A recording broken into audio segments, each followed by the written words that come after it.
Welcome, everyone who's here this evening. Thank you for coming. And I would like to remind you to silence your cell phones and any electronic devices. Tonight's board meeting is being live streamed on Ukiah Unified's YouTube channel. The link is accessible on our website. Trustees, be sure you turn your microphones on, like I always forget. If audience members wish to address the board, please fill out a public comment form and present it to the executive assistant over here prior to the beginning of public comment. Public comment is taken for items not on the agenda. Each speaker is given 5 minutes to speak on an item. Public comment for items on the agenda will be taken at the time of the item, and each speaker is given 5 minutes. Okay.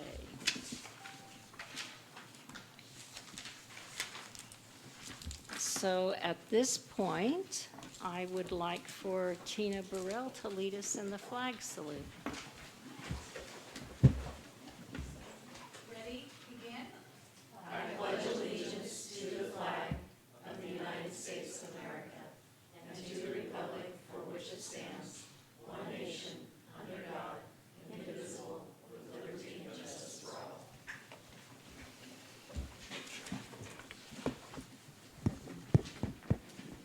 Right. Superintendent Kubin, do we have a report out from closed session? Yes, regarding item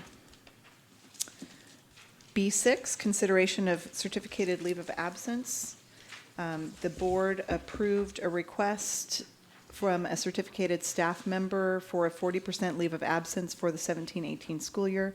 It was moved by Fernandez, seconded by Arkin to approve, 7-0.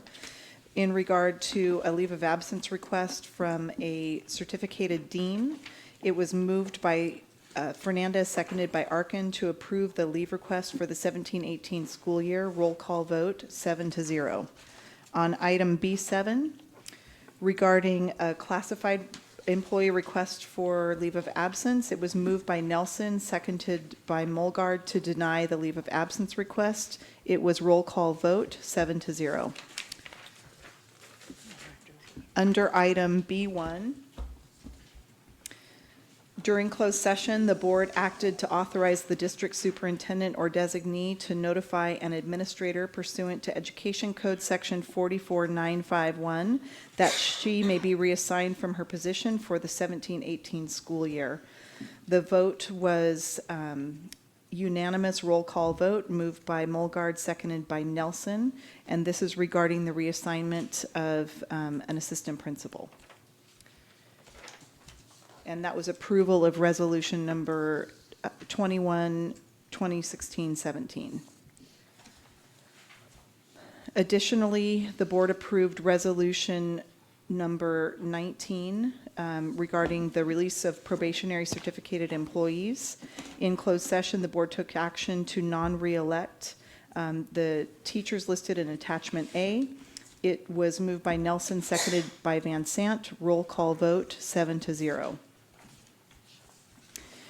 In regard to resolution number 20, 2016-17, regarding the release of temporary certificated employees, it was moved by Fernandez and seconded by Mulgard during closed session to authorize the district superintendent or designee to notify 1.70 FTE temporary certificated employees pursuant to Education Code Section 44954B that they will not be reemployed for the 17-18 school year. And that was roll call vote, 7-0. I think that's all. Thank you. Thank you for keeping all that straight for us. At this point, we need to approve the agenda unless there's anything that board members would like to remove from the consent calendar. I move that we approve the agenda. Do we have a second? I'll second. All in favor of approving the agenda? Aye. Thank you.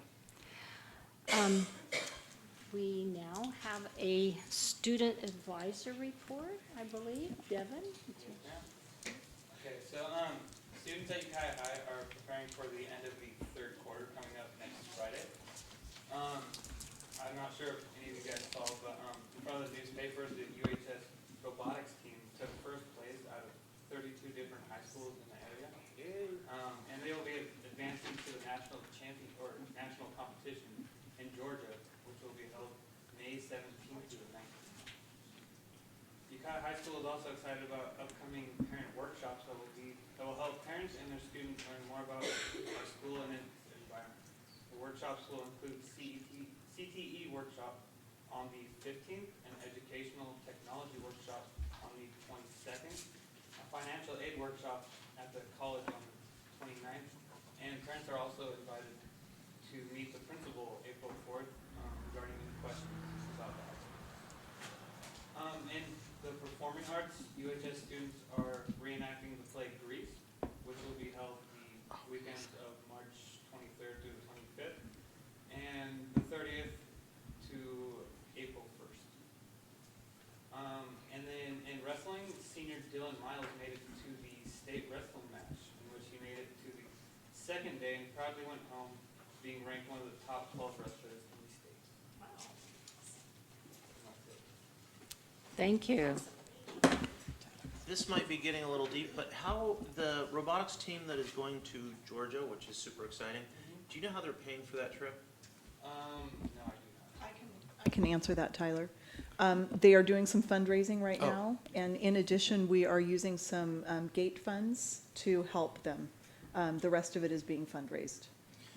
The staff we have at UUSD is incredible, and they took an idea that I was going to suggest out of the playbook, so Very thank you. nice. You're welcome. Because that means I'm incredible. Yes. Thank you for that report, and I'm really looking forward to seeing Greece. Wait, That's what gonna were be the a lot dates of for fun. Greece? Were there two It dates? was the, so it's on the weekends of March 23rd through 25th, and then the 30th through the 1st of April. March 30th. Yeah. Thanks. Okay, at this point, is there any public comment for items not on the agenda? Nothing? Okay. All right, we will now have our employee organization reports. Terry? Nicole, can you pass the microphone over to her so the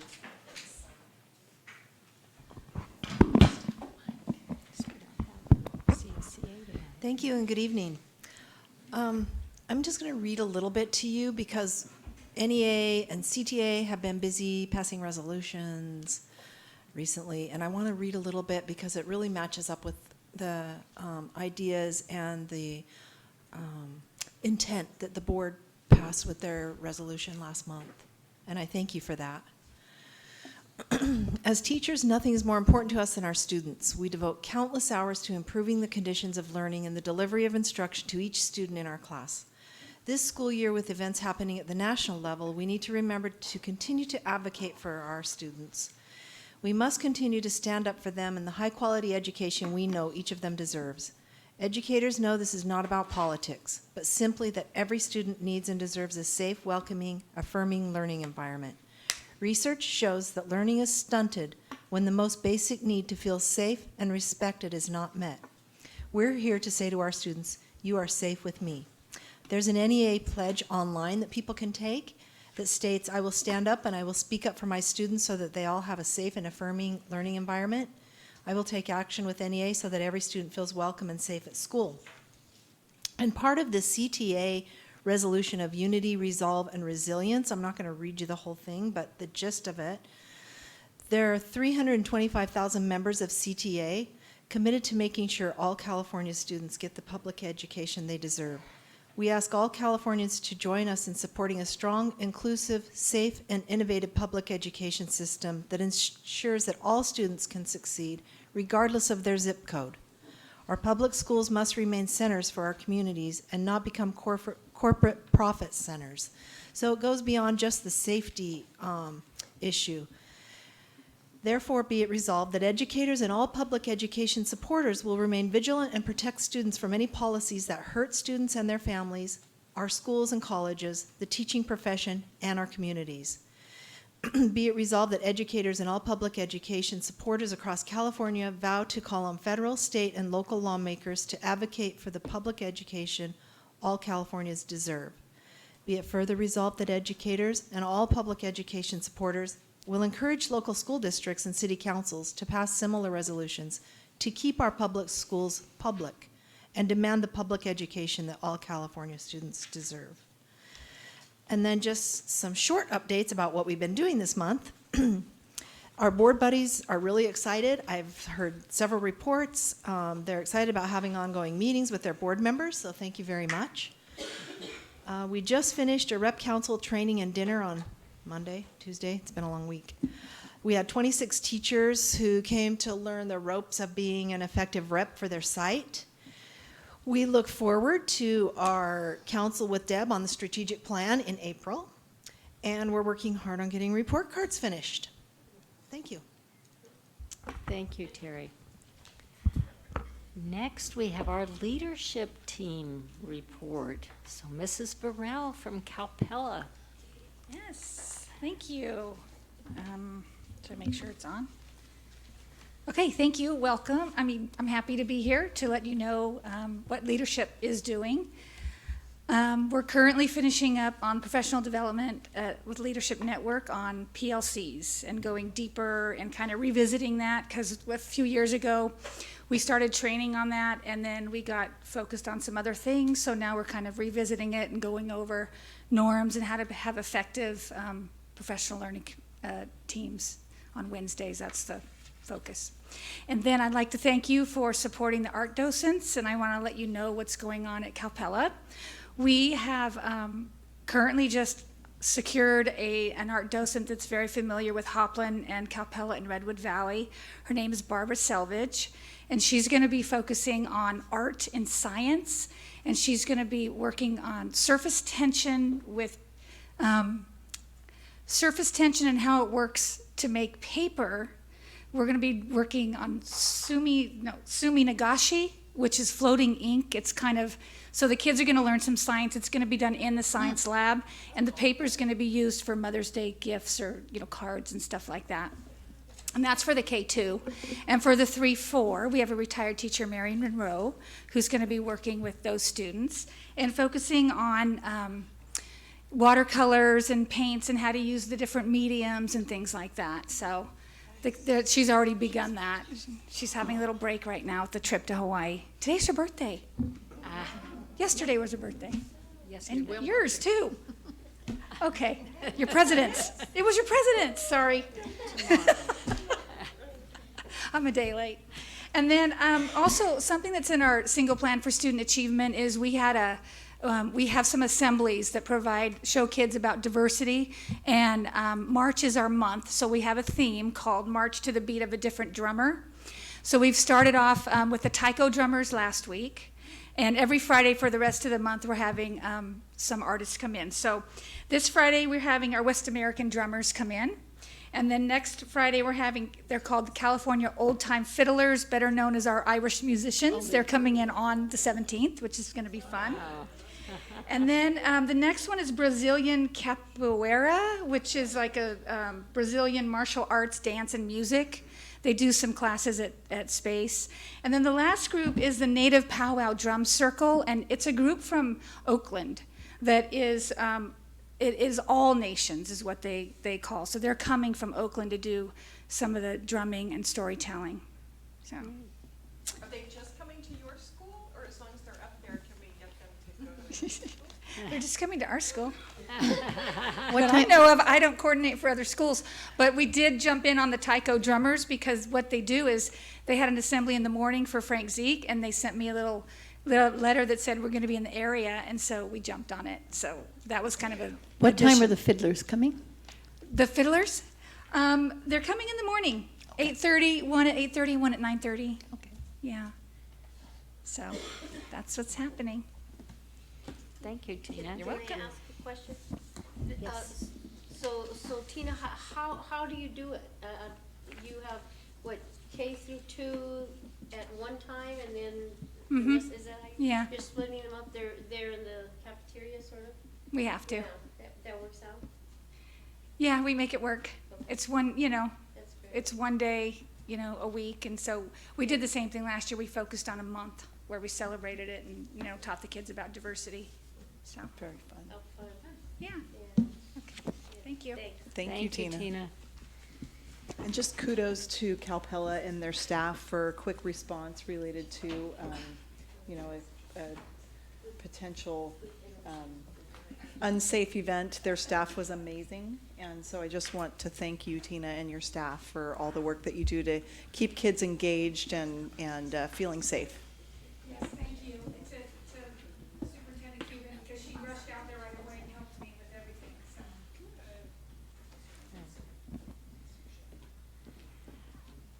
Okay, next we have donations for the month.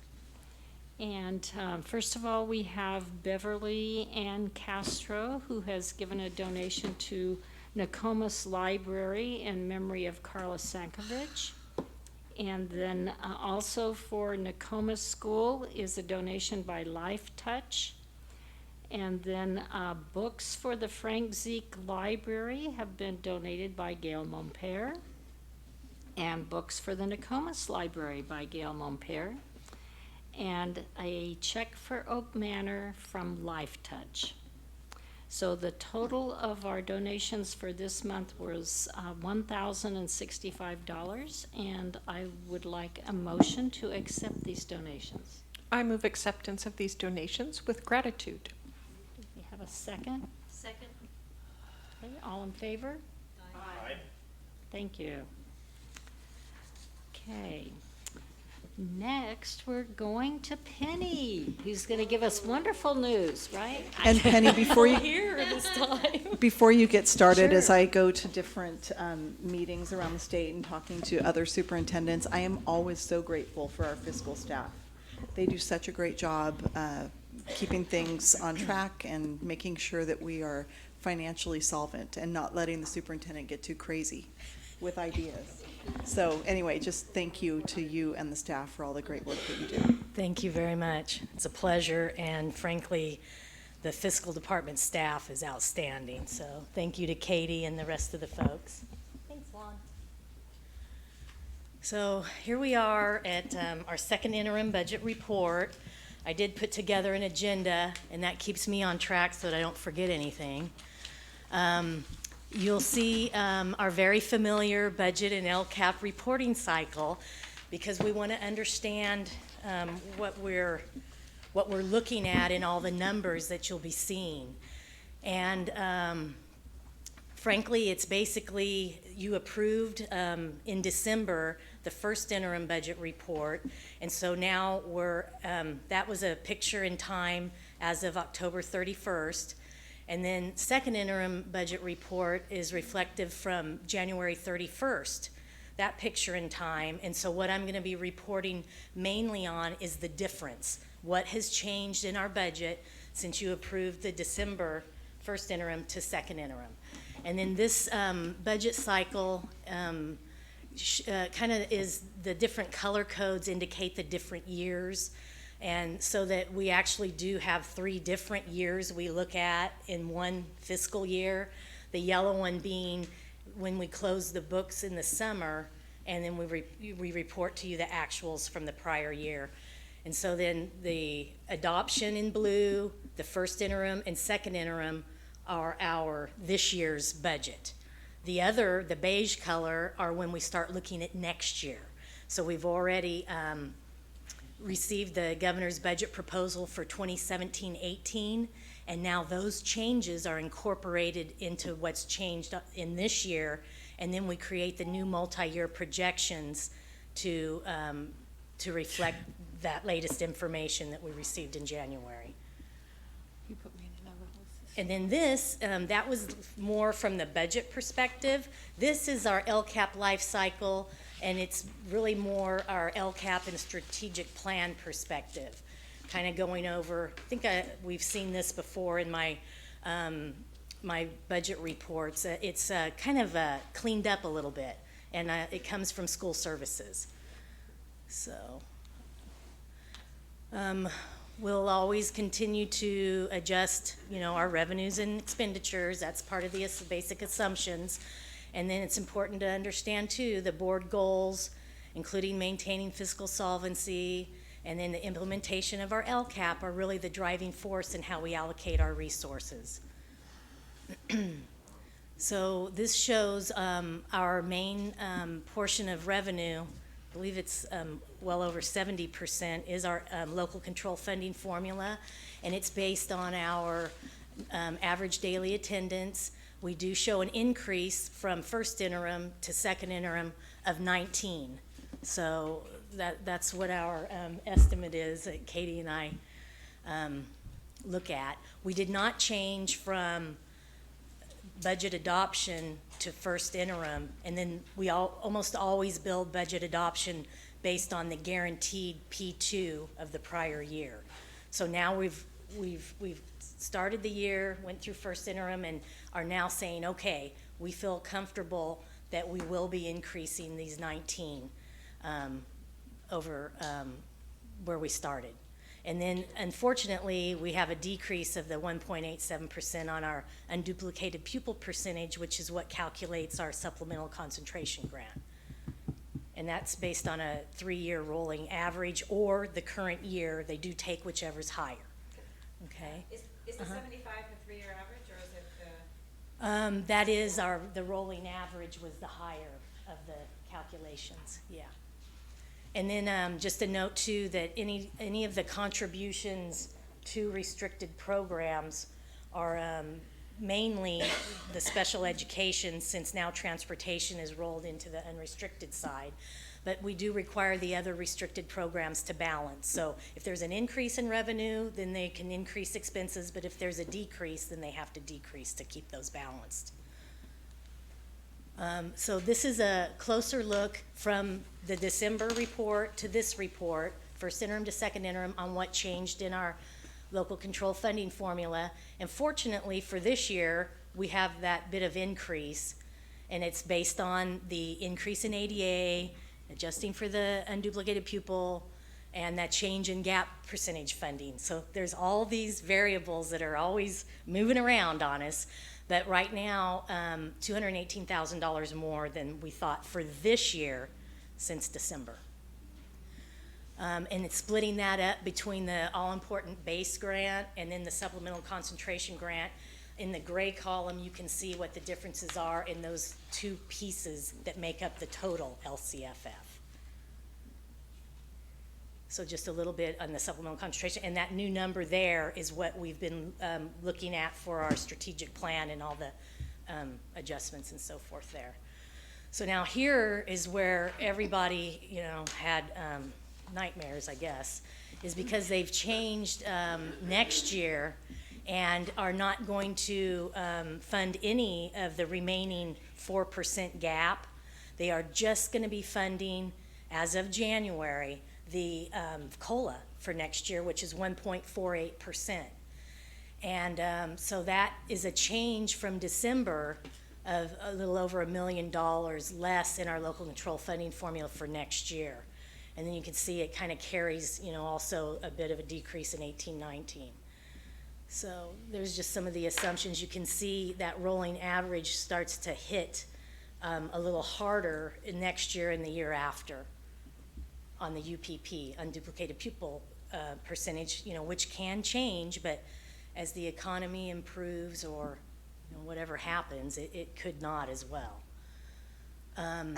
So this is a summary of our second interim, and this is the unrestricted general fund, which is our main operating fund, because remember that restricted side it has to balance except for special ed. Yes, Megan? I'm sorry. That's okay. Can you go back to the last Sure. slide for a second?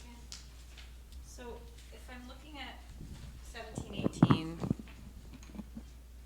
we're expecting 44 million in the base. Is that what you're saying? That was in. I mean, you have it in the adopted column, but you're anticipating 44 million, 44.3 million? That was at adoption, when we adopt, so it's showing when we adopted the budget and then the change to first interim. Yes, and then now second interim, so, January governor's proposal, Right. it's changed. So Yeah. since we know now in real life, right now, in 16, 17, we've got that bit of, 43,499. right. Why do we see a decrease there? Because of the gap percentage funding that decreased for the most part. There was a COLA. Right, but it was less than what they had told us earlier, so we have to. So the increase in revenue next year is the COLA, but we're expecting about the same amount to be decreased because of our unduplicated pupil count? It's mostly the gap percentage change, because we're still maintaining that 19 forward of increased ADA. And then it'll calculate for us that rolling average on the UPP. So we don't come up with that, that's what it projects. And so we've just to simplify it, maintain that 19 on the assumptions for the 3 years Okay, of what we think now. thanks. Yeah, okay. So then this is the unrestricted general fund is our main operating fund of the district. It's Fund 01. The restricted has to balance except for special education, which we make the contribution to. So this is just the big picture of it. Overall, we've got $382,000 more in revenues, just an increase of about $27,000 in expenses, and then $371,000 more in our other financing, which can be transfers out as well. So basically, it kind of netted out, which is pretty unusual. But what you guys like to look at and keep track of, which I'm very grateful for, is a percent of the reserve as our combined budget. And that's how you calculate it. You calculate it on the entire budget. And so we were looking at 6.79% first interim and able to go to 7.51 this year, is what we're projecting right now. Penny, just a reminder to people who are listening, the board took action to try and increase the reserve to 9% total over time. And to do that, they're looking at unspent funds from the previous year and taking 50% of it and putting it into the reserve to get it up to 9%. Right. So we're working toward that. A lovely recap, Superintendent. You're Yes, welcome. Thank you. It was mostly for the listeners. So here is the detail of that summary I just provided. And it shows you where the additional $382,000 in revenues came from. There's that $218,000 on the LCFF. We had the $112,000 in impact aid funds, and then just some additional state and local income there. The unrestricted, basically, the expenditures from first interim to second interim, we always do the budget reviews with all the sites and the departments. They make their adjustments. You typically see the books and supplies and the services and operating expenses. Typically, money in the budgets are kind of held in the 4,000s, which is books and supplies, until it's determined where they want to designate it to be expended. And if that's going to be in the services or operating expenses, which could be supplemental assignments and so forth, then that is when it moves to the 5,000. So that's typically why you see a decrease in the 4,000s and the increase in the 5,000s. I hope I explained that okay. But they really do go over, and Tina can probably attest, all of the budgets for the sites, and they go through and they say, okay, what do we need to adjust? And they'll move things where they should be. They'll look at position control and make any adjustments that need to be made. Here is the other financing sources and transfers out. You know, some of that went to, a big majority of that went to the Fund 17. And then as our budget changes, the combined budget, so does our reserve requirement, you know, that minimum 3%. And so then, of course, it adjusts the other percentages too. The, the transfer out of the Child Development Fund, what does that mean? No, that actually is remember we had thought we were going to need to contribute. Well, as they made adjustments and looked at ways to actually have it balance, we think we may not need to contribute, so that came back. Wait a minute. That's a negative out. So, Okay. so that means it actually decreased. It's good news. The amount leaving the general fund to Fund 12 decreased. And then the increase for Fund 17, and then the same thing happened with the cafeteria. We feel like we're going to need less of a contribution there by $36,000. And Jim does a fabulous job with his budget. He really does. And our special ed contribution actually decreased $17,000. So that's a good thing. So here is now the look at our multi-year projection. This year, as of now, the second interim, and then projecting out. So that big decrease of the $1,022,000 in the LCFF is requiring us to move money back from Fund 17. So thank goodness we have it there, right? That so we could balance to see that wonderful net at the bottom decrease of 0. And then you see in 18-19 where another $759,000 will need to come from those all-important reserves to again get to that 0. And that's the revenue, expenses, and contributions. And then this is that bottom part of the same years. And here's our beginning fund balance, ending fund balance, which you can see we're anticipating all 3 years to just have enough in there for our revolving cash and stores, with the rest of it being maintained in the Fund 17 reserve. So you can see here at the very bottom that percentage, what's happening to it.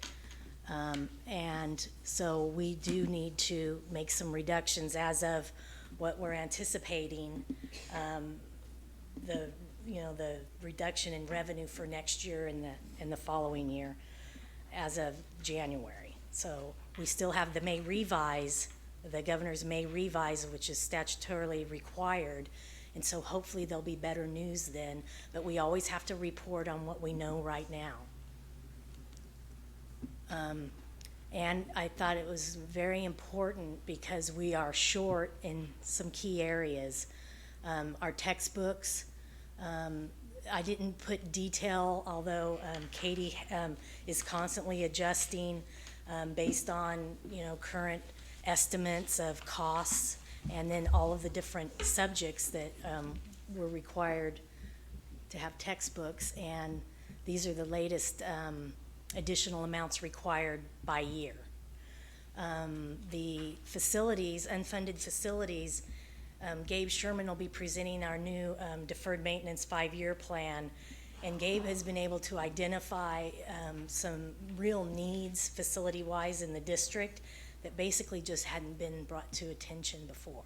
So I'm very glad that we're realizing this, Really? although... That just sounds like you just ran up our budget. Well, when you see what they are, though, you'll understand, with 30-year-old HVAC units at the elementary schools and all kinds of things that we just hadn't necessarily identified because, the facilities are pretty vast as far as all of our sites and so forth. Penny, I have a quick Sure. question.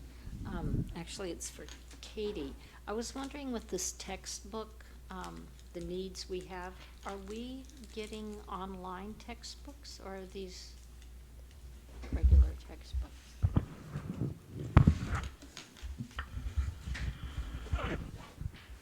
So yes and no. They are usually the way we purchase is it's either a program that has a combination of a hard copy or a consumable and then an online component. We have found that the textbooks that the textbook companies have figured, one of the reasons we have a little bit of an increase is they've figured out how to make the same amount of money over time. So an example is the math textbook that we purchased for the high school. When we purchased that, To purchase this, the hardbound was about $89, but if you wanted the, the online was about $89, and then to purchase the online with the hard copy was about $10 more.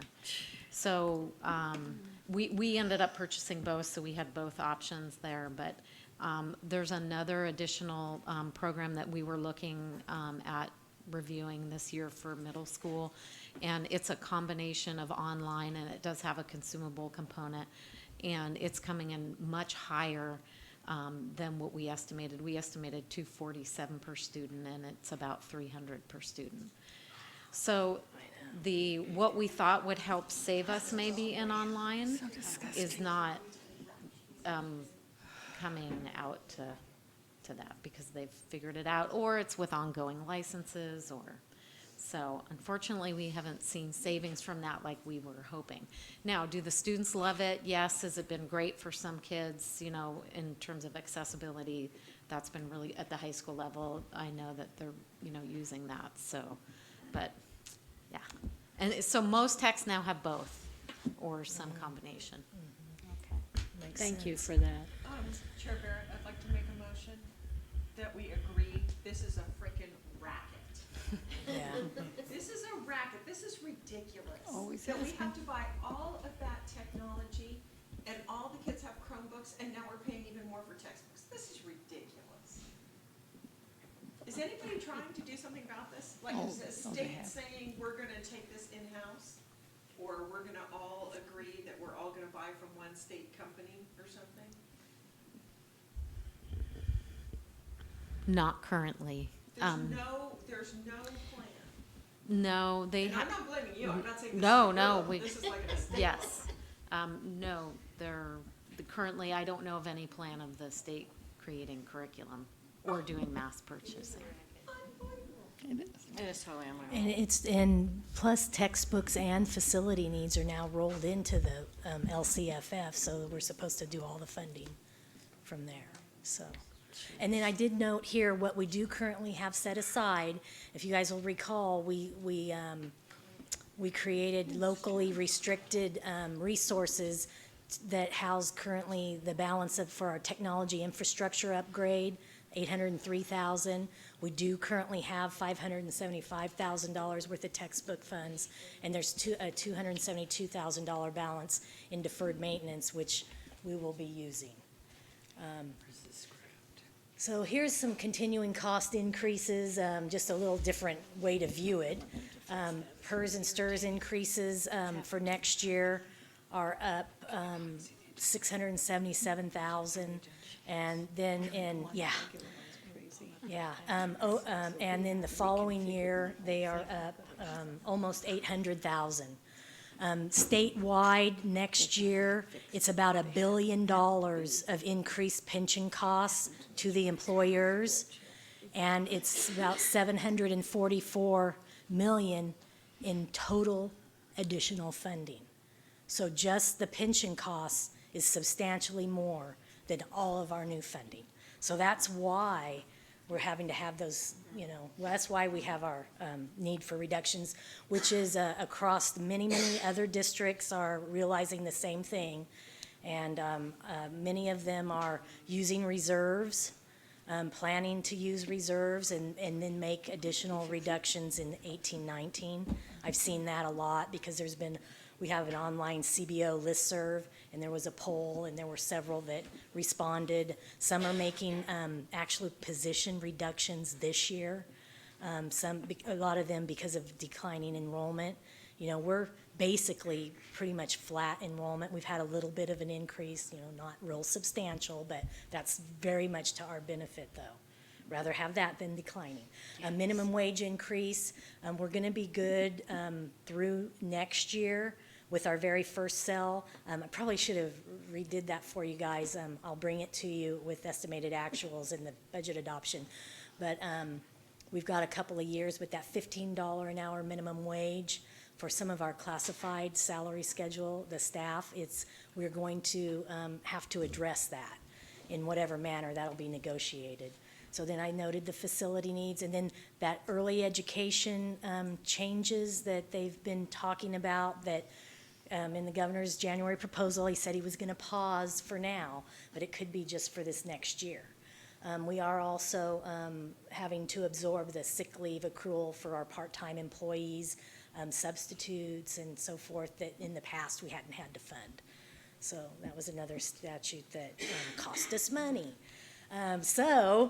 Here are other fund balances, and I do like to note that in Fund 25, we actually have two funds. 26 rolls into 25 for the SACS reporting, the state report.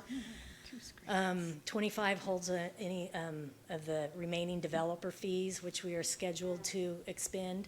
And then our Fund 26 holds that successor agency to the previous redevelopment agency funds that we have been getting.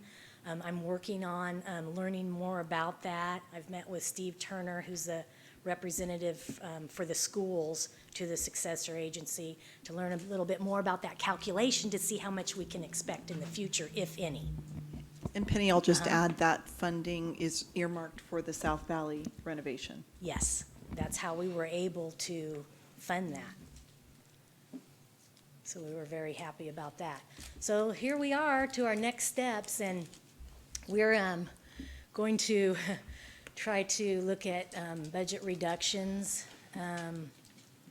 It's a big number, and again, may revise, there'll be a change.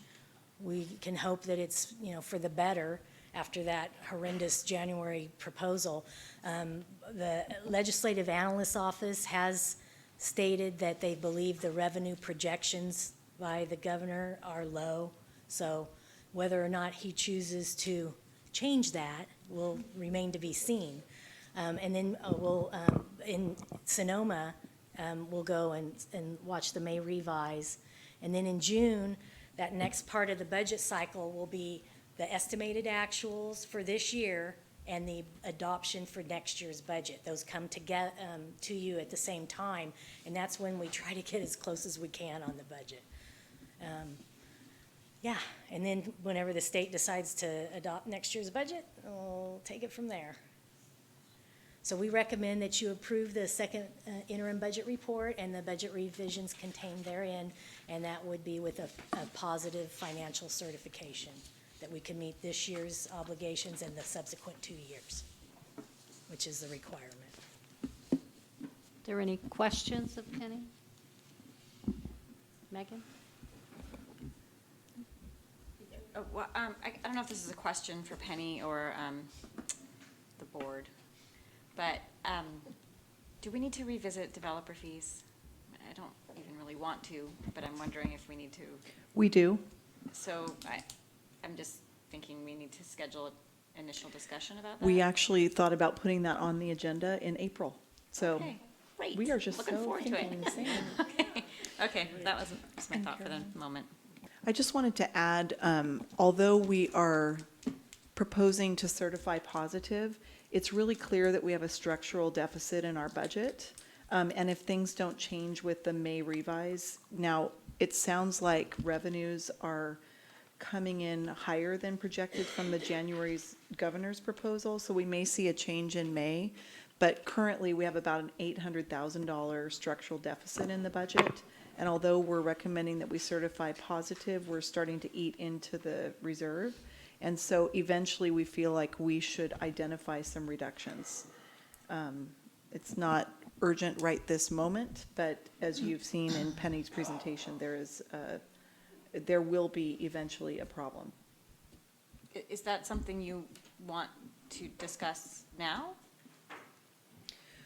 We don't want to discuss reductions now, Okay. but we just want to make sure it's clear to the board and that it appears, if nothing changes, that there is an issue. And the biggest reason for it really is the STRS and PERS increases. I mean, that accounts for a large portion of it. And so, anyway, we think that eventually we're going to need to deal with that.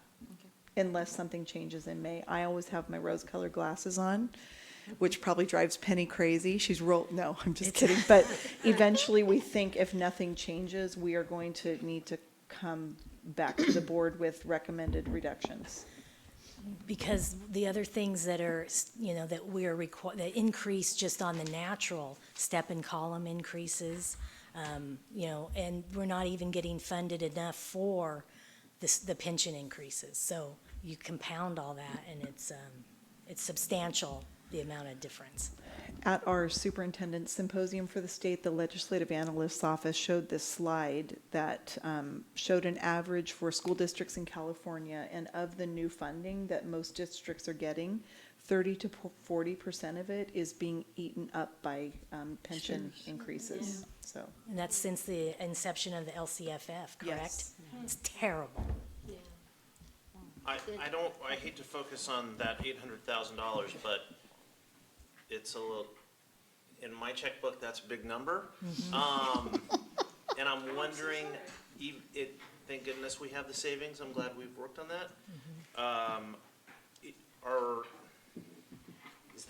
Are those reductions something that we would be looking at to save in 17, 18, or future? I think whatever we can save in 17, 18, if things don't change, will help us. So we have been looking through the budget to see, are there easy reductions that we could possibly make?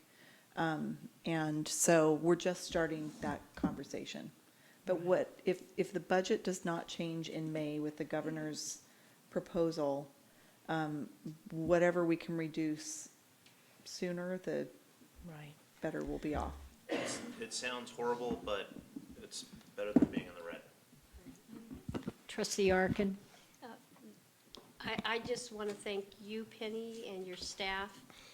When I turned to this last page and saw it where it says positive, yes, I know we're going to have to do most likely adjustments, but it feels so good that you guys have worked so hard to do that, remembering years past when we have had nervous, qualified responses to our budget for a few years.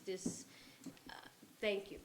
Well, I think a lot of it is due to a strong fiscal staff, Katie leading that, because it's accurate enough that we have time. It doesn't have to be a panic mode, and truly we'll get better numbers after the May revise. And, hopefully they'll be better, they may not, and we'll take it from there. I was wondering if you had any opinion about the high school in Silicon Valley that invested $15,000 10 years ago into Snapchat and just made $24 million when it did its IPO. So is there anything you think we should be investing in? Do you have your crystal ball? To $24 million. That'd be amazing. Oh, Which my is gosh. better than Kern County, which has been embezzled like $19 million. Kern County, County, and then the county treasurer clearing fund not reconciled for years. It's been in the news. Yeah. Wow. I know. So, yeah, much better for the Silicon Valley.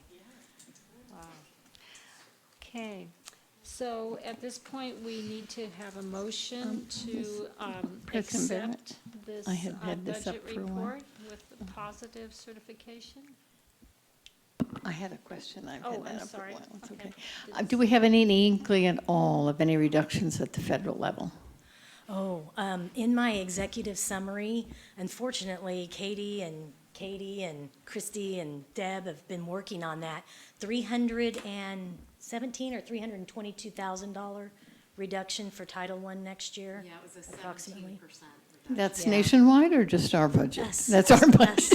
It's California. I Yeah. mean, This, yeah, ours. Penny, I also want to add, there's HR 610 that is currently a bill in Congress, that is the school choice bill, that if it passes and states do not implement it, they risk potentially not receiving federal funding.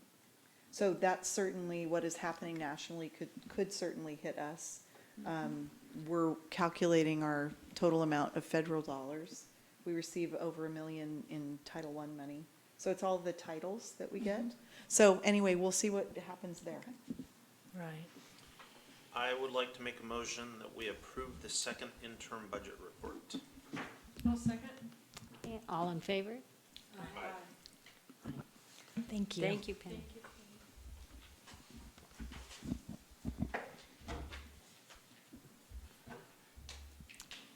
right.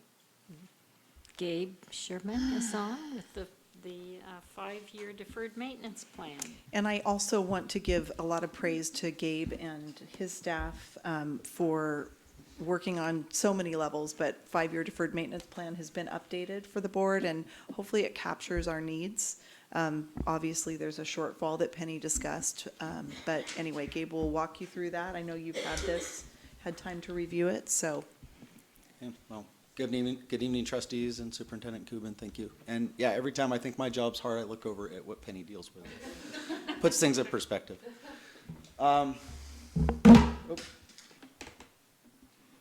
Fortuitous start.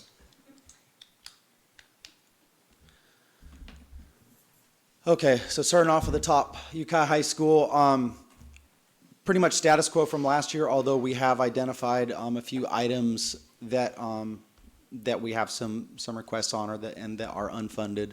Top of the list being the all-weather stadium field, also pool house modernization and weight room placement expansion. That's based on the fact that they're not meeting the facility's current needs. Some of that is due to expanded programs, and some of it is due to just the age of the buildings and the structure.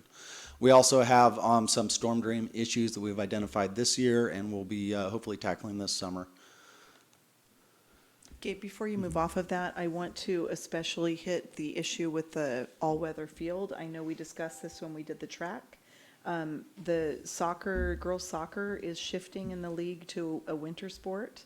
At the end of the season for boys soccer, we had to move their last game because, of course, it's raining and the field condition was so poor.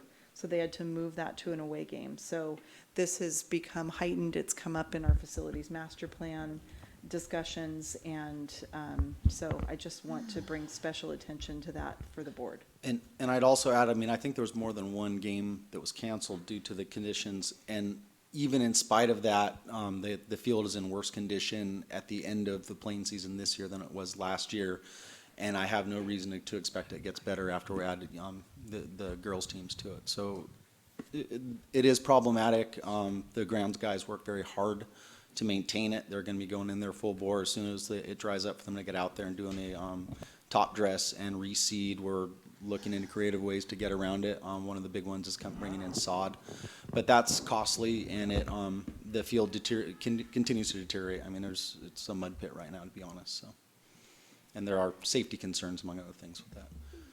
Can I ask, what kind of price are we talking about for an all-weather field? We haven't done an in-depth analysis of it, but based on historicals, I surveyed a couple other local projects in the area for a brand new conversion from a turf to an artificial. It looks like the price range somewhere in the $2 million range. There's added infrastructure that has to go in. You have to pull out all of the existing soil, and then you have to add in basically a sand bed, gravel bed to capture a lot of the water. And then also the biggest concern and the biggest cost would be if we had to expand the actual sewer or drainage system. And then there's also some ancillary things you have to put in, where there'd probably be some other ADA requirements.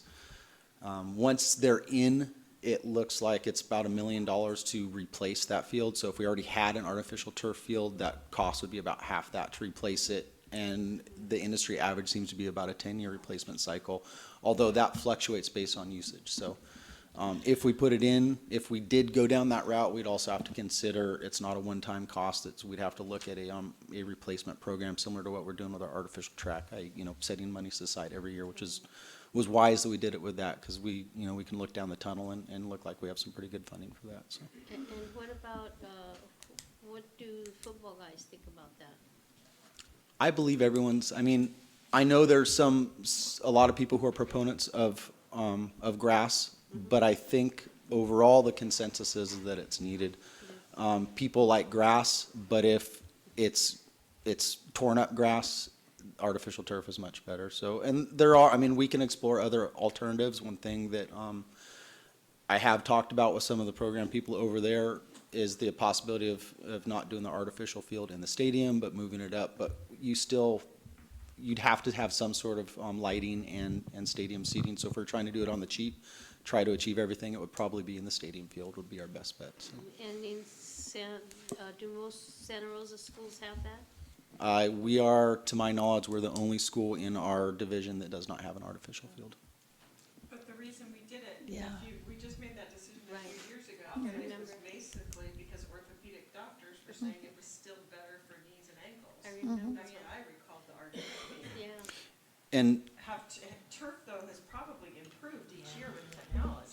it has, but again, the caveat is that that field's in good condition. The sports programs that I've talked to, and these are the big guys, these are the people down in San Diego and LA Unified that still run natural turf fields, and it is primarily for their football programs. They only do games and they only do football on those fields.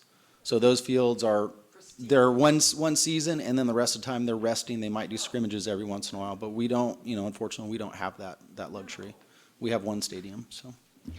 It's interesting. I had a question.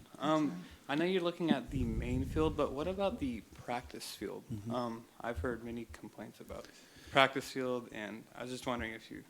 And that's actually absolutely legitimate. That's something that we are doing rejuvenations on all of them. Pomelead and Eagle Peak are also in pretty poor shape, as well as Oak Manor, and so we're doing rejuvenations on those. It's a reseed top dress. That's something the guys are actually going to be out there in the near future.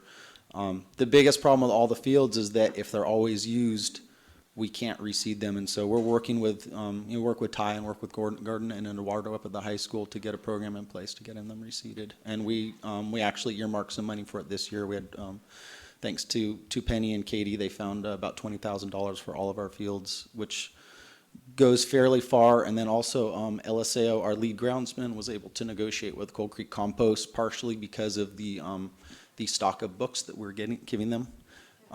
They negotiated about 80 yards of donated compost, and that should be on the board next month. And that's a sizable donation for us. So. They're recycling our books? Yeah. Those are the books that went From to the the board, warehouse? and yeah, from the warehouse. They're going to go up there. Cold Creek's going to turn them into compost, and they'll come back to the high school. Great. I don't even want to hear We're what closing the Susan's loop. gonna say about that. Can I have a question, Carolyn? Yes. I feel like this came up somewhere else, Superintendent Cuban, and I don't know where, but it sounds like we need to start talking about a bond, right? Because people like sports, it sounds like popular things for people to want to fund. Sassy right? tonight, aren't you, Superintendent? Maybe so. You have an answer, don't you? I think when we look at our facilities needs, and as we go through the facility, if you look at the deferred maintenance plan only, we are short 9 million, Yeah. 7 million. 9 and change. Okay. And then when the facilities master plan gets done, which will come to the board in September, Oh, we'll that's have right. some needs there as well. I forgot. And then we'll have to figure out the funding sources, but it is looking likely that we will need to do something related to a facilities bond. Okay, I forgot that was, Yeah. the facilities master plan was part of that process, but now I remember. Trustee Mompere? I would hope so, because all those communities that you're mentioning have done parcel taxes, have done all kinds of bonds. They have raised millions and millions of dollars. We've been not willing to do that. So I think we have to face the reality that if we're not willing to do that, we can't afford these things.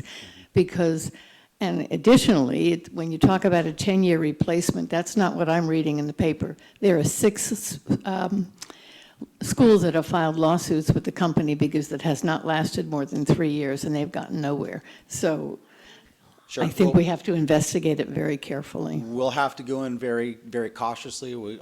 As anything we do, we're going to have to do our research. And then we also have to be mindful that anything we buy, be it a field or a roof or an HVAC unit, requires ongoing maintenance and care. We have to use it appropriately. So, one question we'd have to ask and look at is if we put in an artificial field, would it be able to support the amount of play that we're basically putting it in for? And I don't know the answer to that. So that would be us, if we get to the point where it's worth putting in the time to research that, i.e. if we have identified funding or we think we're going to identify funding, those are questions that we certainly would have to ask. So, but to be honest, I haven't done that because it's not within our realm of reaching out to at this point. So.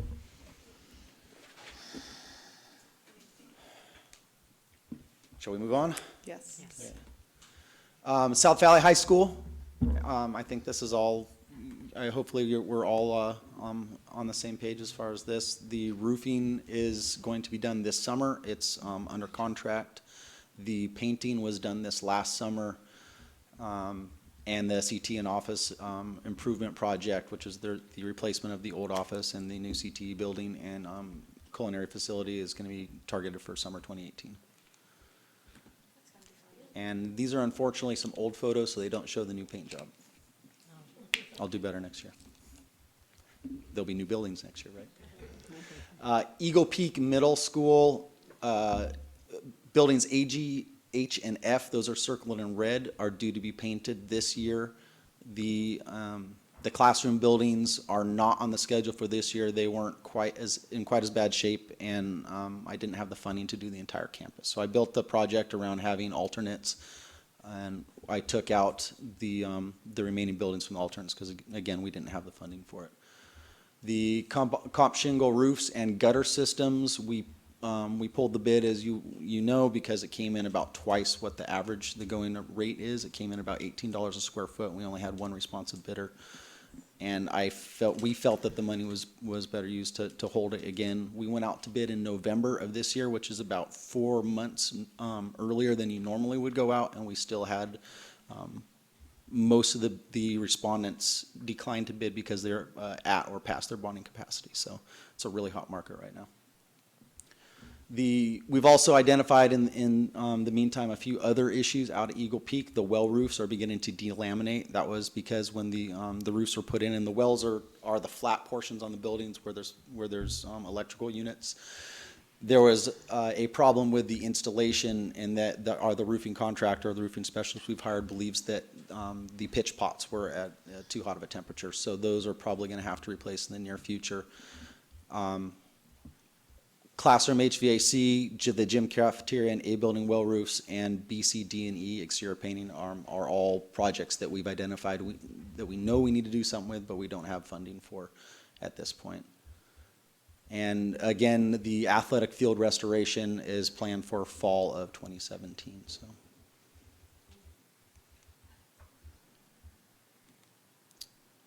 Pomalita Middle School.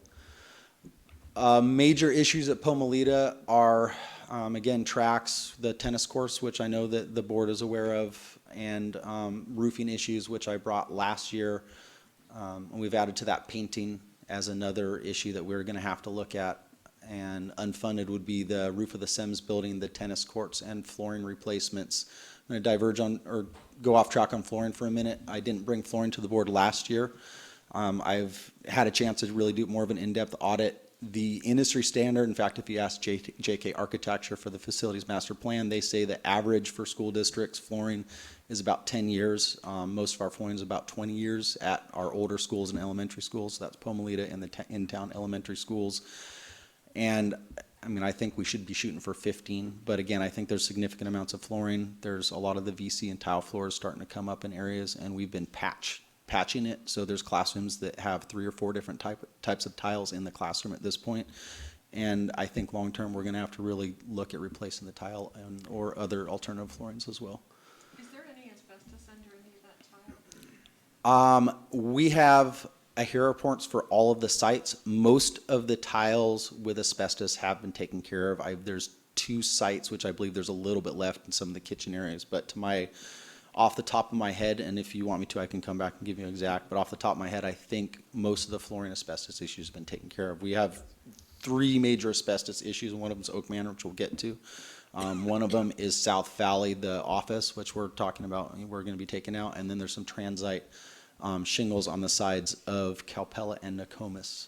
So there is some out there, but flooring is something that's been taken care of, and the main reason is because it's 20 years old, which is old, but 20 years would have replaced any of the older asbestos tiles by that point. Yeah. I had a question about, what are the north fields around Pomalita used for? So north fields would be the fields on the other side of the river across the bridge, not the track fields, the fields closest to the county government. And what are they used for? They're used for soccer. There's a softball field. There used to be 2 softball fields. One of them has deteriorated. The administration has asked that that be taken out, and I think it's probably a good call. So we'd like to take it out. And then the fields themselves they've been They haven't been had restorative maintenance done for several years. But are they used mostly by Pomalita students? They are during used the by day? Pomalita, and they are used, yes. They're used by Pomalita definitely during the day. They're also used by the city and other leagues as well. Because I walked that track, and that track's in terrible shape, and Mm-hmm. it was earlier on the maintenance schedule to have that redone, and I'm just wondering which facility they use the most for students at the school, and should not that one have a priority? Well, I think they all need to have a priority. I think the major difference between the two is a question of low-hanging fruit. The Northfield restoration is going to be less expensive. I also feel like it's more of a safety hazard.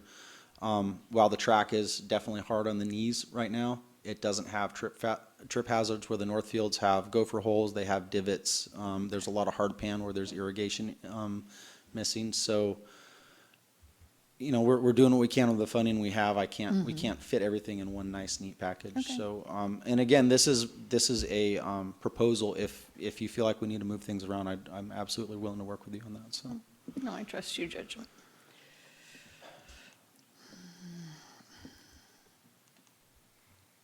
Calpella Elementary, Calpella is actually in pretty good shape. A lot of this is aesthetic or some upgrades that they've requested. Some painting was done this summer, and so we feel like it's in pretty good shape. Re-roofing of room 5, which is a module, it's a very small project. The shade structure, I have building funds targeted, although I should point out that the majority of the money for that, according to Tina, should be coming from PTO, so it's something they requested. It was in the original project, but they've set some money aside for it, so. And unfunded, the main liability we've identified out here is HVAC replacements. Again, most of the units are over 25 years old. HVAC units, industry average is about 15 years. After that, costs tend to spiral based on,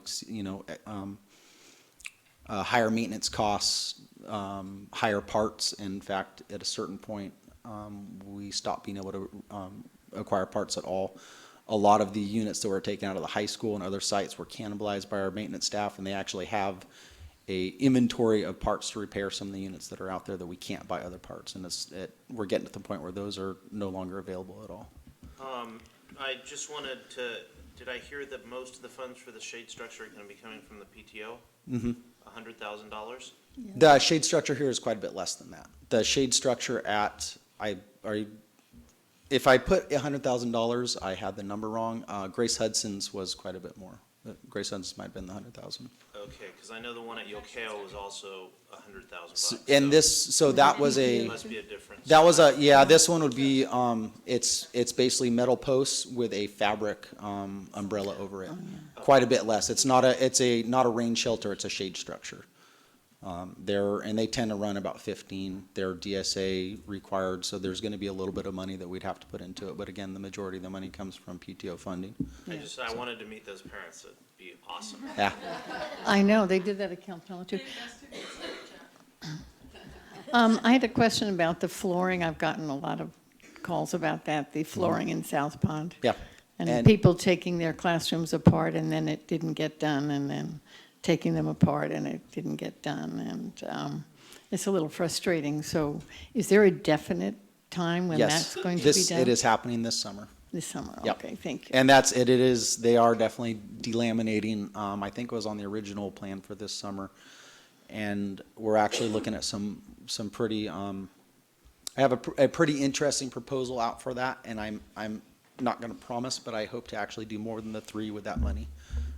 If 3 of them definitely need to be done, but honestly, there's 2 more that have, if we don't do them now, we're probably gonna have to do them in a year or 2 because of the same issues, so. Totally difficult. Going backwards here. And Calpella, so a lot of this peeling paint was actually taken care of this summer. And these are, again, photos from last year. Frank Zeke Elementary is going to have quite a bit of work done this summer. The majority of the campus, less the portables, is scheduled to be painted. And also doing breezeway and dry rot restoration repair. The water main continues to be a issue, although it's not unsafe. We do filter every single drinking outlet there, and it's mainly because the pipe is rusty. It's kind of reddish. So again, 1718 paint campus exterior, that's under contract, re-roof and dry rot repair breezeways, most of that's gonna be done in-house. Unfunded, we have the main water line replacement, classroom flooring replacements, and HVAC replacements. This site, like most of the other elementary schools in town, have 25 to 30-year-old HVAC units, and they're past the point of needing replacement. And you can see some of our paint at Frank Seek. Again, Frank Seek, the building envelope's in poor shape. Grace Hudson Elementary, I'd like to say in great shape because it's our newest school, but as you know, we have problems with the central plant. I've kept that on this slide. I know I presented it last year, but I just wanted to talk to it to make sure that we kept it on our radar.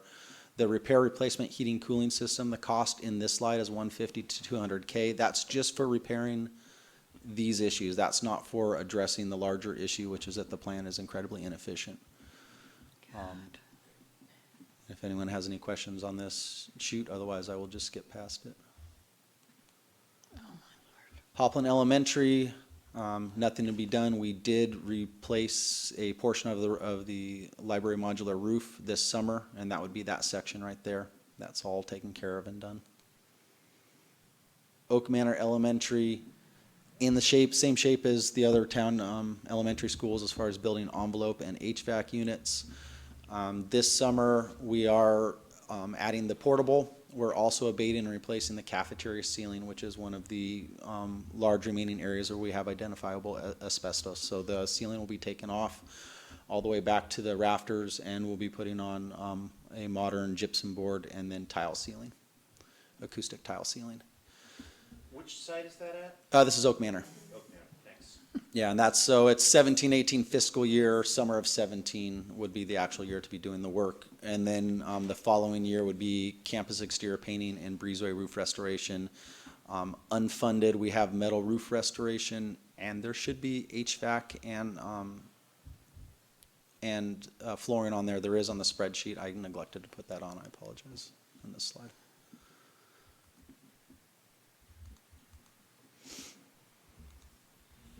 Nokomis Elementary, again, same for most of the other in-town elementary schools. Nothing planned this summer. Next summer, breezeway roof restoration, paint campus exterior, and unfunded would be metal roof restoration, flooring replacements, and HVAC replacements. On the spreadsheet at the end, for the elementary schools, the flooring replacement, I targeted 50% of the stick-built classrooms. I didn't do the full 100 because frankly, I was trying to keep us a little bit low. Some of them are in decent shape. I think we can spread it on. And I didn't do any of the portables because my belief is when we hear from the facilities master plan folks, their recommendations will be to not do anything like that in the portables. It's more cost effective to replace them. So.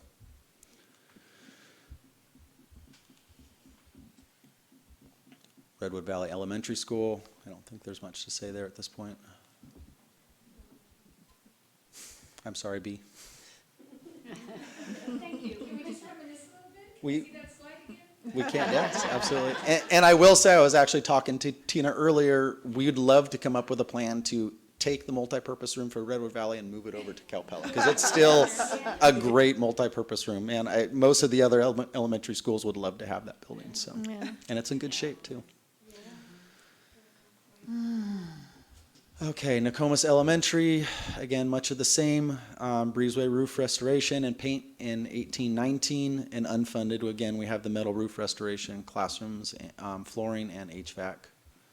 We did do the carpet library and a few other rooms at that school this summer. Which way am I going? In circles here. Are you going back? We did. I'm going back in both directions here. Nokomis twice. Did I? Okay, sorry. We said it twice, it's okay. Okay, Ukiah Elementary, the campus exterior, the A building, the C building, basically the areas on the west side, the east and the west that get a lot of sun are slated to be painted this summer under contract. Most of the rest of the campus, we are not painting. Again, that's primarily due to funding. My main point with the painting is to close the building envelope so we don't end up with dry rot, leaks, and snowballing maintenance costs. 1819 breezeway roof restoration and portable number 23 replacement. So that's the one that's a little portable up on the hill. And phase 2 paint campus exterior 1920, and then HVAC replacements and flooring replacements in the unfunded. And Ukiah, the building that we're targeting to be replacement up on the hill is in the upper left-hand side there. It's not usable as a classroom, and that's the classroom that we're currently renting. So if we can get it out of there, I think it's a great idea.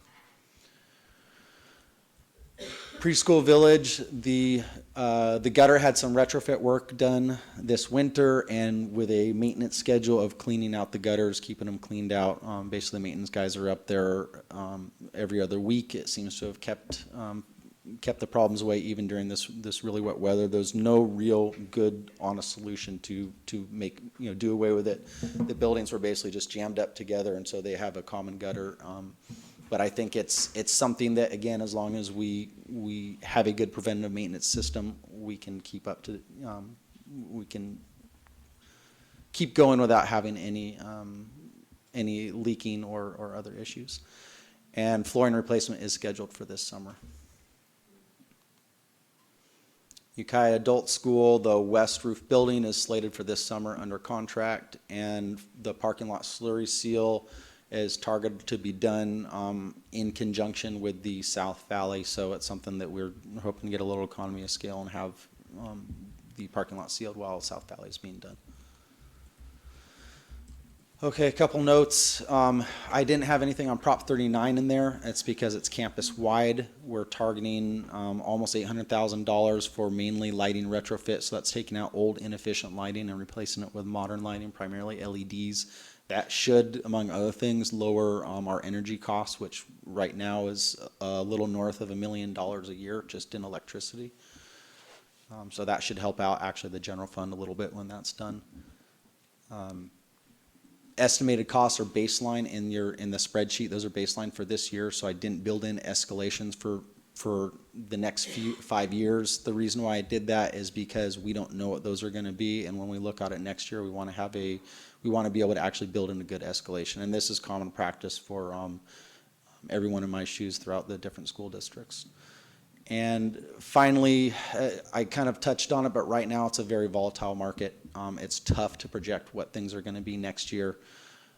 Penny and I were recently at Cash, and all of the school districts are in our boat. Some of them are seeing escalations from last year to this year of as much as 20%, some even over that. So that's something that cost $100,000 last year was $120,000 this year, which is an unheard of increase. And primarily that's due to $28 billion in bond money between K-12 and colleges that's now in the market, as well as quite a bit of funding in the private market. So the construction companies are booming right now. Here's the numbers. As you've seen, I've highlighted in red the unfunded. I also marked carry forward items that were on the 5-year last year that we had to change due to funding or tempo, so that we can kind of keep track of where things are historically. Green is completed, and yellow is either under contract or something that is definitely going to be happening. And bottom line, as we've been talking about, we've identified 9.7 million unfunded, either in deferred maintenance or in building or capital improvements that we've identified as necessary for operations or for the programs. B? I don't mean to backtrack, but it occurred to me, are we using Ukiah as a soccer field? Ukiah is used by, it is used by outside entities as a soccer field. But we don't? I think the kids, they do use it. Well, the kids use it, I mean, after school and stuff, but I'm just thinking about how bad is that? I know the soccer league uses it. Yeah, It's bad, is not as bad as some other fields. Oak Manor is probably the worst elementary school by a long shot, and a lot of it's due to where it is. It's in the floodplain area. And it's also adjacent to a park, so I think it gets a little bit more use. So that's our focus next year. If if we're funded the same for our field restorations, we'll probably be approaching Ukiah and Nokomis. Okay. Trustee Nelson? I don't hate to backtrack, but I am sorry that our esteemed president does have to be on a plane at 3 in the morning, so I'll make it quick. The pool house is kind of in shambles right now. It's got a $500,000 price tag for a new pool room. I would like to suggest maybe you visit that and maybe replace some bathroom doors, repaint the floor, put in ventilation, rehang some sinks that are falling off. I think it'd be less than $500,000. Well, Perhaps we could use part of Measure U to help pay for that. I hate to say it, but that $500,000 is not for a replacement, that's for a modernization. I base that off of the square footage of the building, and again, diving into some other historical costs with other school districts. So part of the problem is that for us to do anything, the second we do any public works there, particularly if we spend over a certain threshold, which anything there would be well over it, we have to do other types of improvements, and the biggest one of that is ADA upgrades. So the entire facility would have to be, all of the sinks would have to be changed. They'd have to, it's a rabbit hole. I don't believe $500,000 is unrealistic. I tend to go a little bit higher because I don't want to come in with a very low number. But I don't, again, $500,000 is not outside of the reality for that. So let me clarify here. You have a sink that's hanging off the wall, and you need to repair the sink, and that is going to be cause for ADA compliance throughout the facility. No, so a sink hanging off the wall, we can go in with maintenance and put that back up. How about missing bathroom stalls? Stall doors? Stall doors is also something that could be coming in that we could put up. Stuck exit doors? Yeah, those are all within Routine maintenance, yeah. Floors that are unpainted and pretty raunchy? The flooring the flooring has to be replaced. There's not a lot to do with that in-house. Gabe, has the site done a work order We have no request work for orders those on things? those, no. And that's something that, I can certainly work with Eduardo on to get some on. I wasn't aware of that there were that amount of issues. I know there's issues with the hot water system, the boilers and the hot water heaters. So. I will forward you a message that I sent last June. That'd be great. Any other, okay. Penny, when was the last time we looked at our facility use fees? That's actually something that we're looking at right now. And I did attend a workshop at the CASH conference regarding that. Other districts that have updated their use of facilities process have doubled the amount in a year of amount of fees that they've received. We could look at placing it online, an online process that goes with our FMX, maintenance work orders and so forth. It's kind of a process, and you probably want to have community input and bring a community workshop regarding it. But right now we're trying to calculate historical costs because there's certain requirements on certain types of uses that you cannot charge and make money on. So you have to have accurate information on your cost of use and cost of replacement. Are you talking about like when someone uses a facility for a party? I mean, not parties, or like an event or something ongoing? All of the use of facilities. So we are working on that right now. People use our facilities for events and what else? Yes, so like soccer leagues or, Oh, we Club have a sports? reciprocal use agreement with the city, so that would not be there, but club sports, soccer leagues, et cetera, et cetera. I don't think, we haven't looked at those fees since I've been here, and the wear and tear on fields and everything else, it makes me wonder. Do we charge them right now? If we're charging enough to be able to put into a fund to offset some of the wear and tear. Right, and I believe it's been 10 years since it was the fees were adjusted, so it's definitely It's just time. something to look at. And so our reciprocal I know, because when we go on the track at Pomalita and there are teams there, I always go and talk to them and find out where they're from, and they're from out of the area. I mean, so is that because the city has organized something, or just seems like we can't, I mean, at some point you have to say no to somebody if you're going to keep a field functional. But There's, It's usually not city. They're clubs. They're club soccer especially that And uses. These are not children, these are adults. And they do There's pay. both. But do they pay enough to, Well, and that's Well, a valid That's question. why I brought it up, Yep. Gail, is to ask staff to look at that and make sure that we're charging what we should be charging, so that we can maintain some of our facilities. and I guess my other thought was, are we, I mean, when we start getting into clubs from outside the area, then are we reducing the amount of playtime that people in the community have on those fields? Well, the clubs that play, I can speak to the clubs that come from outside the area, and they're coming from outside the area to play a local team. So they'll have, like, there's a Mendocino men's football league, but it'll be someone from Fort Bragg coming, or even Lake County coming, but they're playing local teams, and they do the reverse. They'll travel over to Fort Bragg. So it's actually a pretty, it's a pretty well-organized league, and there's actually quite a bit of use. So we do, there's definitely a large amount of our students that are in the local men's chapter of it. So I would say, not talking about, I have no input into who should or should not be charged, but I will say across the board, there is quite a bit of, for any usage at our sites, there's quite a bit of a cost to us, and it's not just the wear and tear, but it's also the grounds guys cleaning up after games or And I'll just events. clarify, Gabe, it's clear in our policy who should and should not be charged. So we are acting in accordance with our facility use policy. It's just, I don't think we've looked at how much we're charging for the people who are paying, and I think we should look at it. Any other questions, Gabe? Thank you. Thank you very much. We appreciate all you do.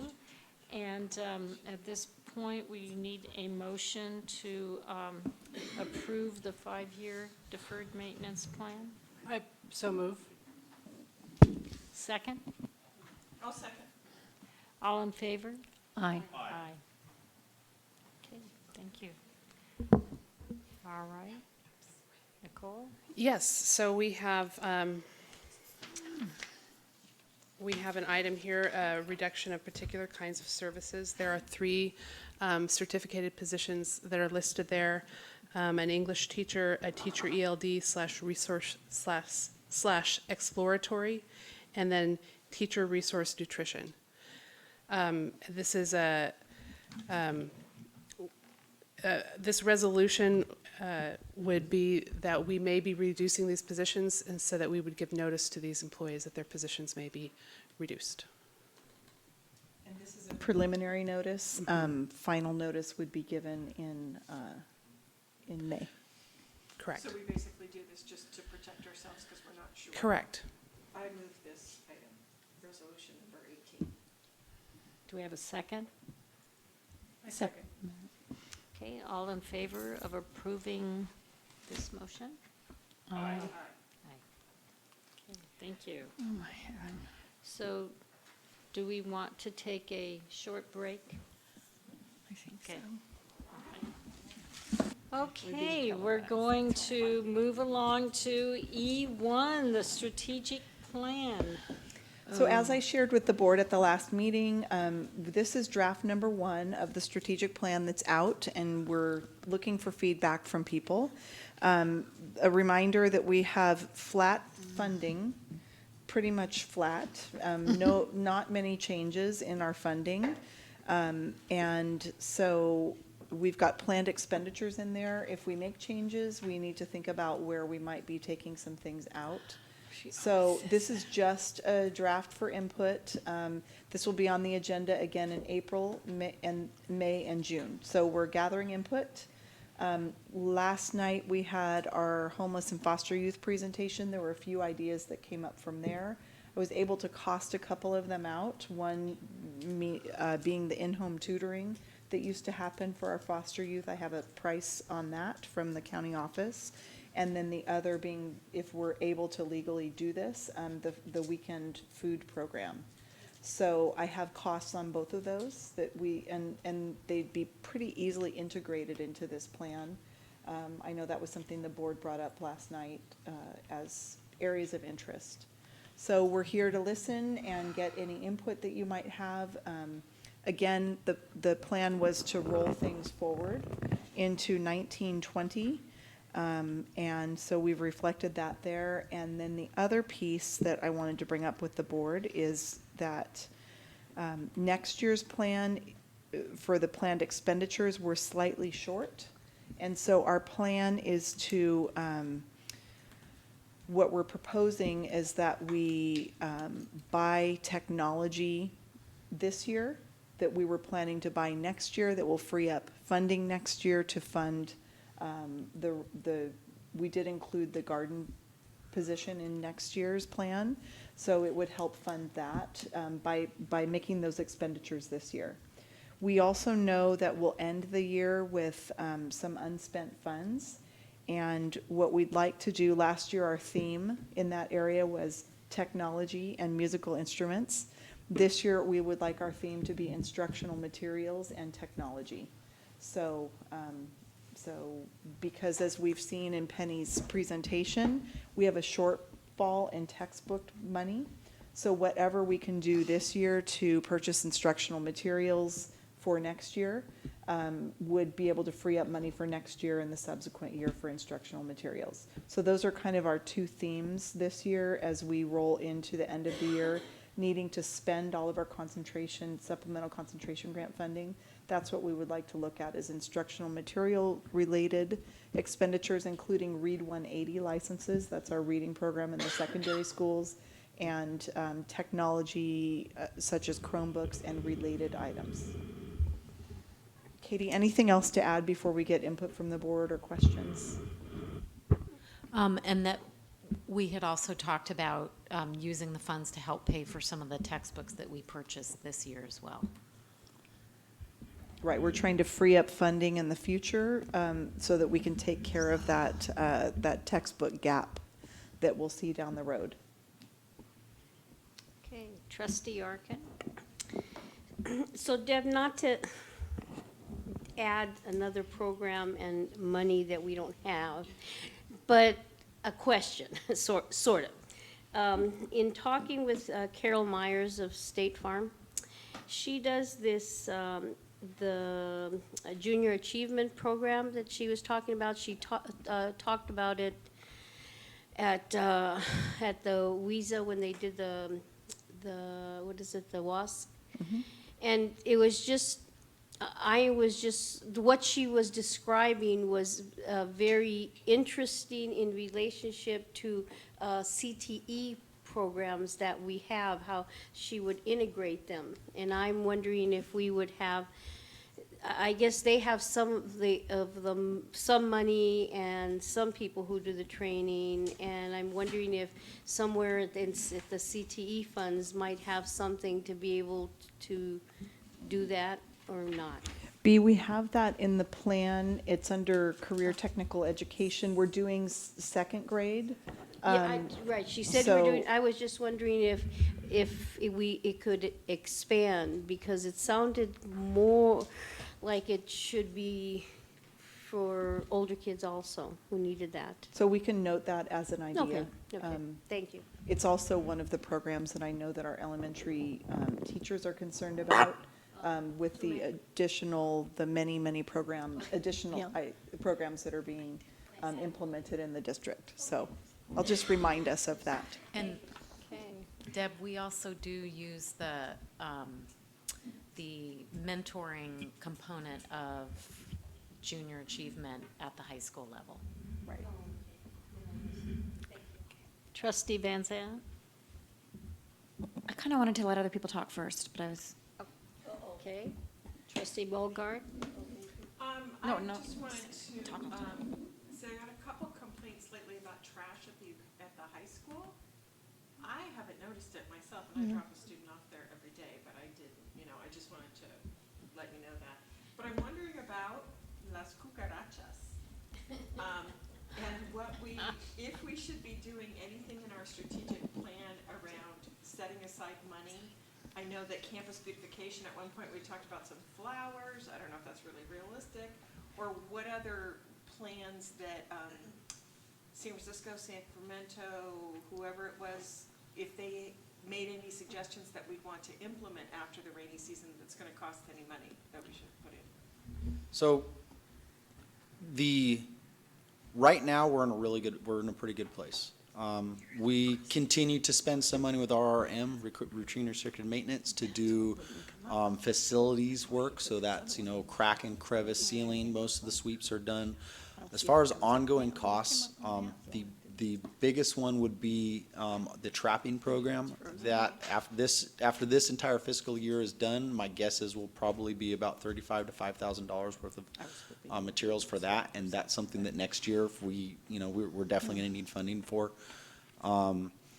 There's some other, baits, et cetera. All up, I figured my guess is it's going to be somewhere in the $20,000 range.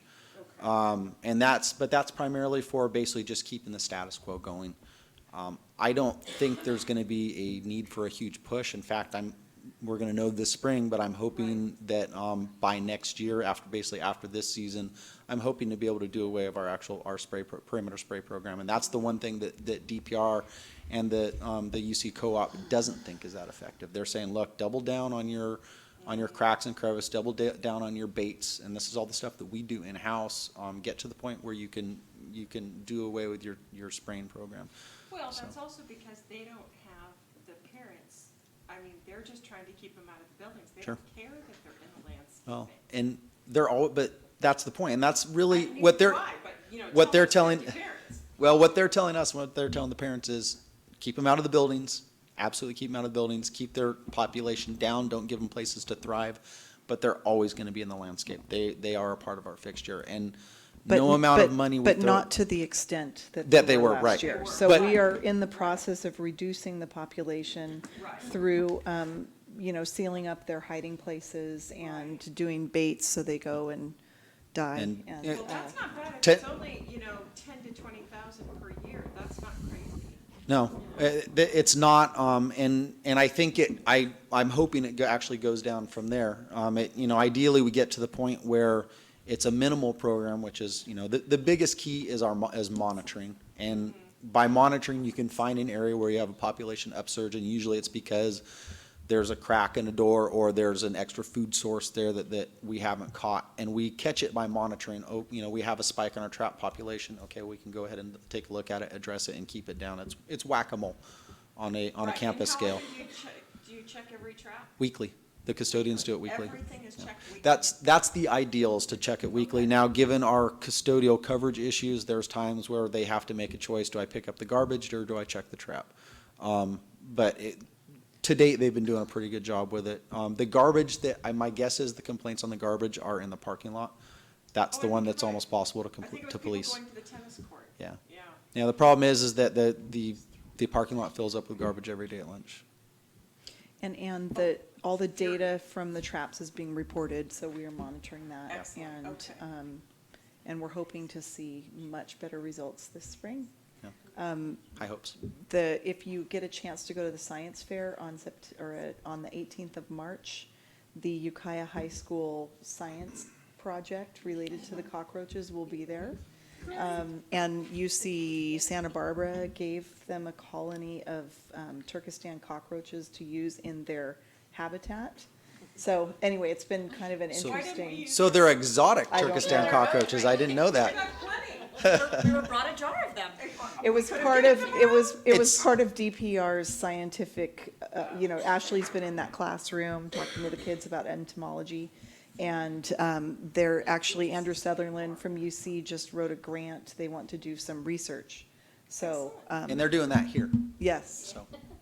We're very famous. But that does give me, part of what I do is I look at what the big dogs, the universities are doing. So maybe we should mimic what UC Santa Barbara's doing and offer our cockroaches for other, to all the other districts out there. We don't need to buy Snapchat Before you stock. escape, can I ask one more question? We can sell our cockroaches. This is the greatest.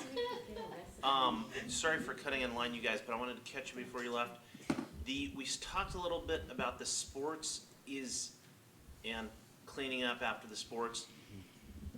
Is there a need for a weekend janitor at the high school to help clean up? I'm thinking about the soccer matches that I've seen. Right. Is that something that we should consider addressing for your budget? Well, we can look at it. I personally think, and I know Eduardo and Gordon and I go back and forth on this. You know, the problem is there's really a need for 2 daytime janitors. The nighttime janitors are at capacity; they can't do anymore. So that would be probably adding even another position, which, as we know, we have issues with. Currently, the way it's handled is overtime. What I think we'd have to look at is compile all of the overtime that we're paying for that and compare it to what the cost of having another position would be. So it's certainly something to look at. I'm hoping that a lot of this that can be done, or we can defray a lot of this by the revised numbers that Penny comes up with, and then also I think by how we structure our games. I know we did a lot better this year than in previous year, just as far as how the public did with cleaning up. So we just need to keep that on our forefront. outrageous. I mean, sanitation is definitely the hardest issue with the cockroach control. That's the one that we can't throw a number at. We can't throw money at it to make it go away. That's something we have to do internally as a community. And I think we've made progress with it. I just hope that people don't lose sight of this being an ongoing issue, because otherwise we're just going to go like this. It'll be boom and bust again. So. Trustee Mompere? Well, in the budget, I was hoping we could include whatever we have to so that our iPads don't flip out.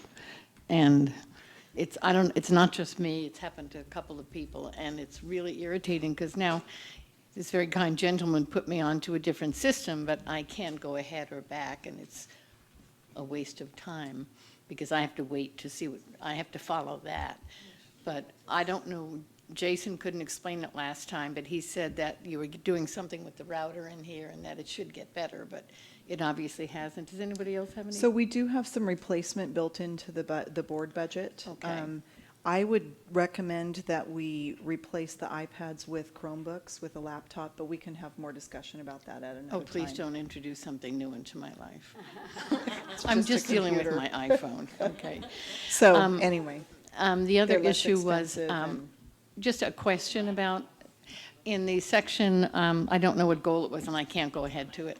I noticed that we had crossed out the development of a literacy plan for the whole district, which is something that teachers had recommended and we had paid a consultant for. But to develop some scope or idea of what a literacy plan looks like for the district, which we had years ago. But I saw that it was crossed out, and I'm Katie, wondering. would you address that, please? I don't have the goals memorized, so I'm sorry.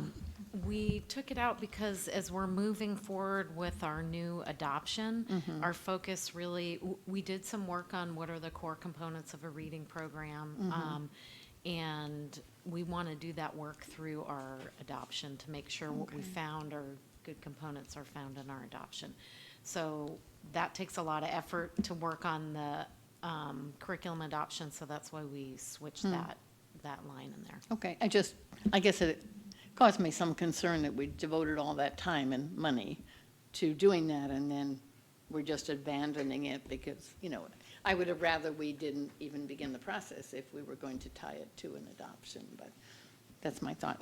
And the other thing is that I know we're having a special meeting on early learning, and I guess I hate to think that there's not a single penny left anywhere, so that if we come up with some idea at that meeting about, because as I mentioned, many, many school districts are using enormous amounts of LCAP money to increase preschool attendance and make sure that we get children earlier, because that seems to be the most effective way to change their trajectory. So I would just like to think that we can have an open mind and about using some money if we decide that's a better use of money than other things. So next year is short. The following 2 years, there is funding that will be available that's earmarked to be determined. So but next year, because of the reduction, we are short. So if we were to add things, we would need to figure out, unless they're smaller things, we would need to figure out what we're going to not do to make the budget balance in supplemental concentration grant funds. Okay. And we think there's gonna be more money in the governor's budget too. So, That's what we hope, yeah. yes. But I agree, if we find a good idea for early childhood education, I would also work with you to try and find a place that I would fit. Okay, trustee Van Zandt? Thank you. I have 5 things, 5 unrelated things. The first, when I'm looking at the strategic plan, so if I'm going to step back for a second, I understand that we had several years of a lot of new money and a lot of new things, and that's fun, and we're not in that place anymore. So I was looking at this with an eye to what areas still seem like they need some support, and understanding that the support needs to maybe come from somewhere else, or where is the existing money that could be shifted around in order to support these areas that it seemed to me still hadn't quite gotten off the ground. And parent engagement is one of them. I was looking at the parent engagement the plans we had in there, and I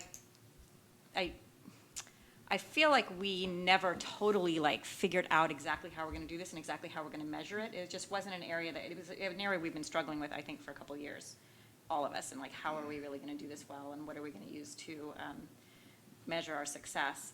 And I don't know whether this is the case or not, but what struck me is there's not really a person looking out for that as one person looking out for parent engagement. It's very diffuse. Principals have a piece, the family community liaisons have a piece, and I'm wondering if there is some need for there to be a person who feels responsible for the effort in general. And I don't know, that's just my thought. Because it still feels to me like an area that needs some more attention. I don't know if it needs more money or it needs a different way to make sure we're doing what we want to do. Okay. And I couch that with communications, because I know we talked about communications a lot last year. We were like, Deb, take this money, do something with it. I know the consultant you have has been really helpful, but it still feels to me like both of those pieces don't have a district person who feels responsible looking out for the big picture of parent engagement and communications. I could be wrong about that, but that's my impression from looking at the strategic plan and what I've observed over time. So I just wanted to share that with you, Deb. That's what I'm thinking. I do know we have a number of teachers on special assignment, and I do wonder if a parent engagement could be part of their work as well. Yes. If there could be somebody who could take that piece on and be the kind of newsletter person you've talked about wanting, Deb, or I'm not sure. It would be up to you to kind of think that through, but I do wonder if there's room within any of those positions to take on some of that responsibility. The second or third thing I was wondering, at last night's presentation, it was mentioned by the foster care providers that having teachers at their multidisciplinary team meetings, I doubt they meant every single one, but once in a while would be really helpful for them, and I'd like to see if we could support that happening. I don't know if that's making, I have no idea if this is a ton of money or not, but being able to pay teachers if they're going to go, if they commit twice a year, if they have a foster student in their class, to going to those multidisciplinary teams, because from what I understand, you have a group of people meeting to talk about a foster student and what their needs are, and those people know that most of the day is spent in a school environment, and they're really missing that piece of having being able to understand what's going on with that student in the classroom from the teacher. I just feel like it would be really valuable for the students and probably the teacher, because they may be operating in an environment where they don't really understand or know the full story of the foster student, and it would be really helpful for them to know. It might change their teaching practice with that student. So I don't know if that's something that requires money or not, but something to think about. The other thought, I share Gail's concern about reading a literacy plan, and I hear what you're saying, Katie, about you're doing a new adoption of a curriculum or whatever, but we've invested a lot of money in reading teachers. I'm sure they're very valuable. I'd really like to see when we get to the data time, if we can really drill down on the data on the kids that are spending time with those reading teachers, are we seeing the rates of progress that we would expect? And I learned something through my own daughter's experience. There was this function in Dibbles that gives you stars based on your rate of progress, right? So you have like, 1 is like you're well below a rate of progress, 2, blah, blah, blah. And I was really happy my daughter, who has been getting some extra support in one area, had this rate of progress that was much higher. And I thought, everybody who's spending a lot of extra time with expert reading teachers should be in the 4 to 5 stars. And if they're not, then this is like, this is my simplistic view, but if we're not seeing that the kids who are getting extra support are having a higher rate of progress, are we looking at what we can do to make sure they are having that higher rate of progress? So what I noticed is the tools are there to really look specifically at kids who are getting specific help and whether their trajectory is higher than an average. And I guess I would just add, knowing you and your dedication to teachers, this is not about calling out a teacher and saying they're not doing a good job. Just like PLCs are about learning from each other, No, it was about the strategies, right. I just want to clarify. Thank you. I appreciate that. This is not an the worst teacher kind of a thing. No, I didn't, and I was actually, no, I was thinking at more of the students that are getting the extra support, we would expect a higher rate of progress. And if we're not seeing a higher rate of progress in those students, do we need to think about the strategies that are being taught? That's all. I'm sure that it's not about the teacher. But I am concerned about the reading program. I mean, I felt better when you explained our scores, when we were looking at those red and green scores, but it did feel to me like I'm expecting, with the investment we put into early reading, to seeing big changes really soon. So I just want to make sure we're on that track. And finally, I mentioned this before, and Deb, you told me the right time to bring it up, and this might not be the right time. But weren't we going to look at GRIP again? And is this the time to say we don't want to do GRIP anymore? And you told me when to bring it up again, and I can't remember if this is the time or not. Is this the time to bring it up? You can bring it up now. You can Okay. bring it up anytime you want, Megan. Okay, I'm bringing it up, and I think that we're hearing feedback that GRIP may be outdated, might not be meeting the needs of what we need. And you understand the dynamics better than I do, probably, Deb. But as a board member, I'm ready to say this isn't quite working for us. Let's not do it now, and see what would meet our needs, if that's the feeling from staff and administration and Jason and whoever knows about these things. If it's not working, let's stop spending time on it. Mm-hmm. And I'll be there. I mean, I'm happy to be, if you need the board to say that, I'll say that. I'll just say it. So Megan, before we do that, I'd like to do a wider survey of teachers to make sure we're capturing the data that represents all fifth grade teachers. And I've heard from several teachers as well. I certainly haven't surveyed all of the fifth grade teachers to find out their approach. I know the curriculum has been changed a bit this year, so I'd be curious to hear from all of our fifth grade teachers about the curriculum. So we'll get that done in the next month. And then I'll also talk to the organizations that fund that program. And we also have an email into the state to ask them about research-based prevention programs. Are those still required as they used to be? That we have a program like Second Step. I know there's best practice and then there's compliance. So we're asking the question of the state, because I couldn't, as I looked through the federal program monitoring documents that are required by the state for school districts, I couldn't find it. And so we have an email into the state prevention coordinator about what types of flexibility we have in terms of prevention programs. Does our PBIS structure work? Does it meet that compliance requirement? Or does there need to be programs underneath it, like Second Step and GRIP and other things that are prevention programs? So we have the question in to the state. So does that imply that GRIP is documented as being evidence-based? It is not on the evidence-based list. I'm just using it. I'm Second Step is. So anyway, there's best practice and then there's compliance, and I want to make sure that we're fully informed about what we must do from the state so that we can all make good decisions about that. Or what we just think is best practice, or what we can just not do anymore because we're not getting the results that we want. We should have that by April. Wait, just so I'm making sure I understand, which means that GRIP will happen this year? GRIP is happening now. It's already happening now? Yeah. All right. Oh, I didn't know the timeline for it. Oh, It's been happening for a while. right. Okay. Trustee Mompere?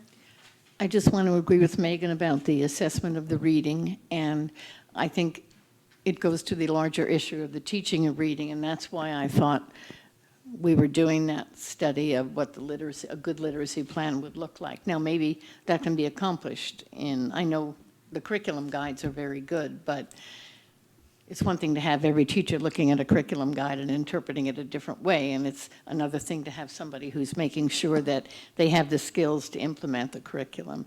And tied to that is, I don't think I had asked for some data on summer school and whether or not there had been improvement among those students, and because we're about to fund it again, and I'm not inclined to fund it or to vote for it unless I know that it made a difference, because it's a lot of money. And if we need be, what do we need to do to make sure we're getting the children who need it the most, and whether are they coming, and all those questions. So. Okay. Trustee Nelson? One of my things that I come back to over and over, typing, we have some information that's being gathered. Want to make sure that we have it gathered before April. And I wanted to tack onto the summer school thing, if I might, that it was an opportunity for me to learn typing, and if I can learn anything, I know other students can as well. So perhaps we should offer a typing class during summer school. Anyways, it'd be interesting to see what the feedback is on when we should do it and how we should do it specifically. ACs. Okay. Right, trustees, any other questions, comments? I guess I just don't understand typing. You go to Mavis Bacon, you type, you learn how to do it. I mean, I don't understand why we have to have a class, although I wouldn't mind just like the president's physical fitness and you have to do, 50 sit-ups. Maybe we could say you have to type 40 words a minute. I don't know if there's a way to do that, but I kind of want to just give a test and not give the resource to learn how to do it. Because I think it's so easy to learn how to do it since everybody has their own Chromebook.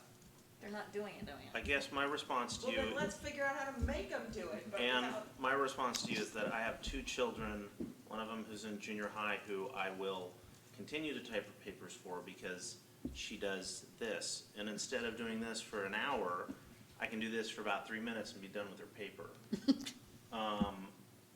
This is a parenting problem, and I'd be happy to come on. There is no doubt that I have a lot to learn. I think that since we are testing our kids on Chromebooks, it's critical to raise our scores that kids know how to utilize that keyboard properly. Yeah, no, And I hear you. I feel pretty lucky. It could be my parenting skills, but I think it's something that we ought to have the teachers teach the kids.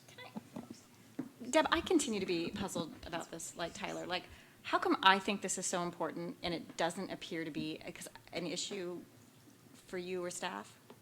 Because if it's not, I'm like, are we crazy? That's what I'm starting to think. Who's crazy? No, because I can't type, and it makes It's me either nuts. them or you. So do we want to agendize typing? Never learn. No, please don't agendize typing. I mean, I just, I don't understand. Like, I feel like I'm missing something like Tyler, because I just don't understand if staff doesn't think this is an urgency, then we must be wrong. Because they would think this is much more of a problem than we are. So I'm just about ready to give up because I don't understand. So our approach to typing is that it's integrated into our tech skills.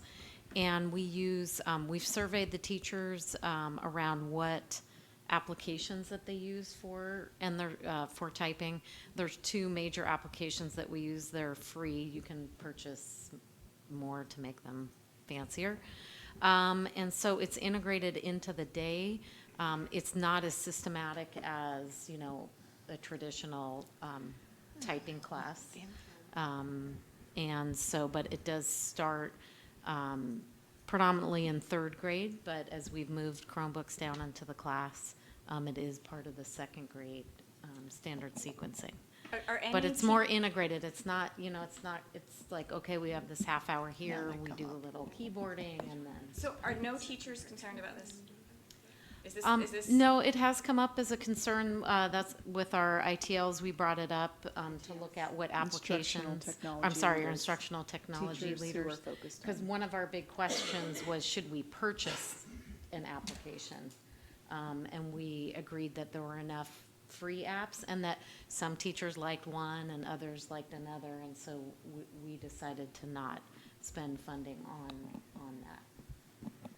But in general, like, 8th grade teachers are not feeling like this is a problem, that their kids don't know how to type well? No, they do. I mean, it comes up, but I think as we are, as we've got the Chromebooks now in every 3rd grade class, I think this problem won't continue to be as big of a problem. Now, they may not be typing, as fluidly as if you took 2 years of typing, but they are getting keyboarding skills. In talking to teachers, because I feel that for nothing else, for life skills, but for our test scores, to bring them up, it's something that I always ask. I'm like, so do you think typing is important? And across the board, the answer's been yes. And then I ask them, because I don't know, I'm just a dumb farmer. I'm like, so how should we teach these kids? When's an appropriate time to teach these kids? And the answer across the board at all the different levels that I've spoken to has been, it's really important to do it earlier, but not in my classroom. And that's across the board. It's like, when should we do this? They want someone else to teach. And the answer is, I think it should be done, but I don't have time. And we've heard over and over, teachers are swamped, and I appreciate that, but if we're gonna have a tool and we give it to a kid, I think it's important to teach them how to use the tool properly. And, time is a factor. That's what I mean. It's not like we teach it this amount. It's more, I put it in here during the times that we can do it. Okay, Trustee Arkin? I agree with both of you.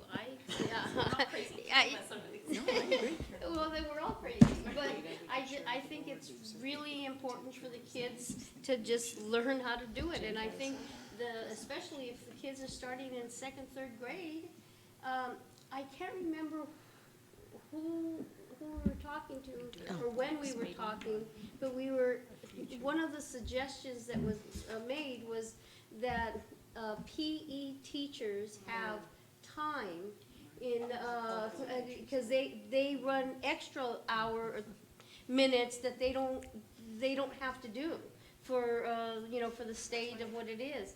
And if we could teach these teachers to teach the kids, 3 times a week or something for a half an hour, after it's all just a matter of memory, and kids will learn fast, and they can learn on those darn things. They're gonna learn on this.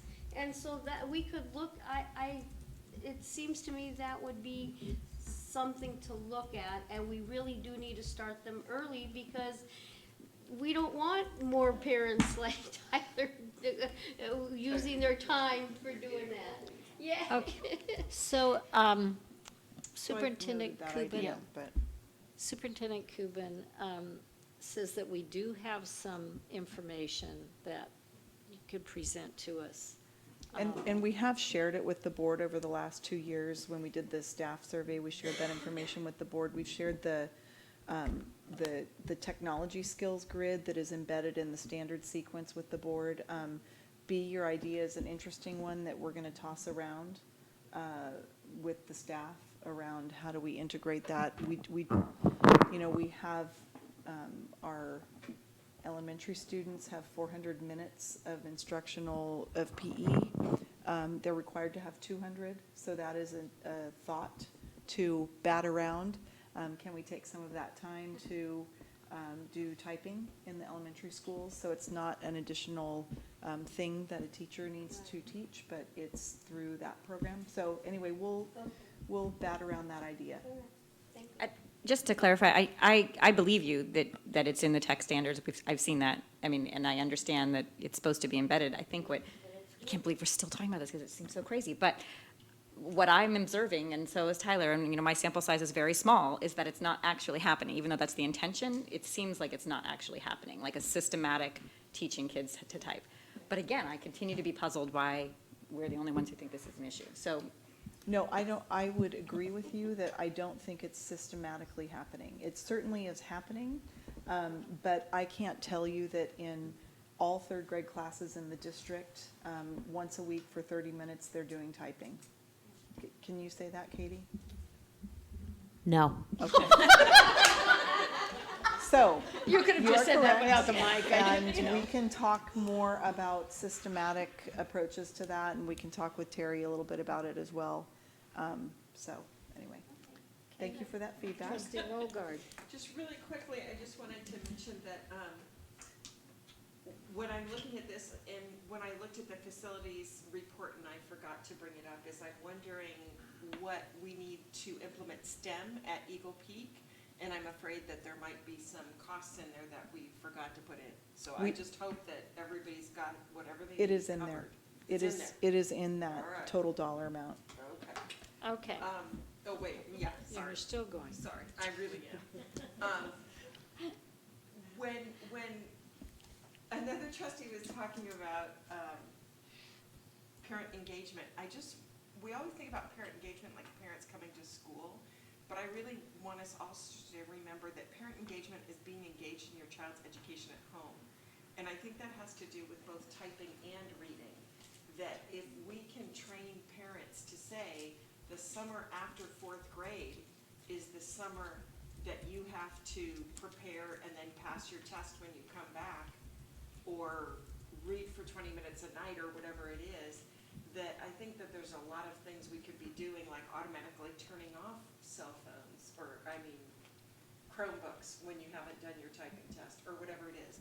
So building in tricky ways to nudge people that get us to where we need to be. And I think that includes parent engagement. I'll be quiet now, I promise. Okay, anything else? Any other questions for Superintendent Cooper? I'm gonna withhold my rebuttal for a later date. Thank you, the gentle person from Upland. Okay, anything else, Deb?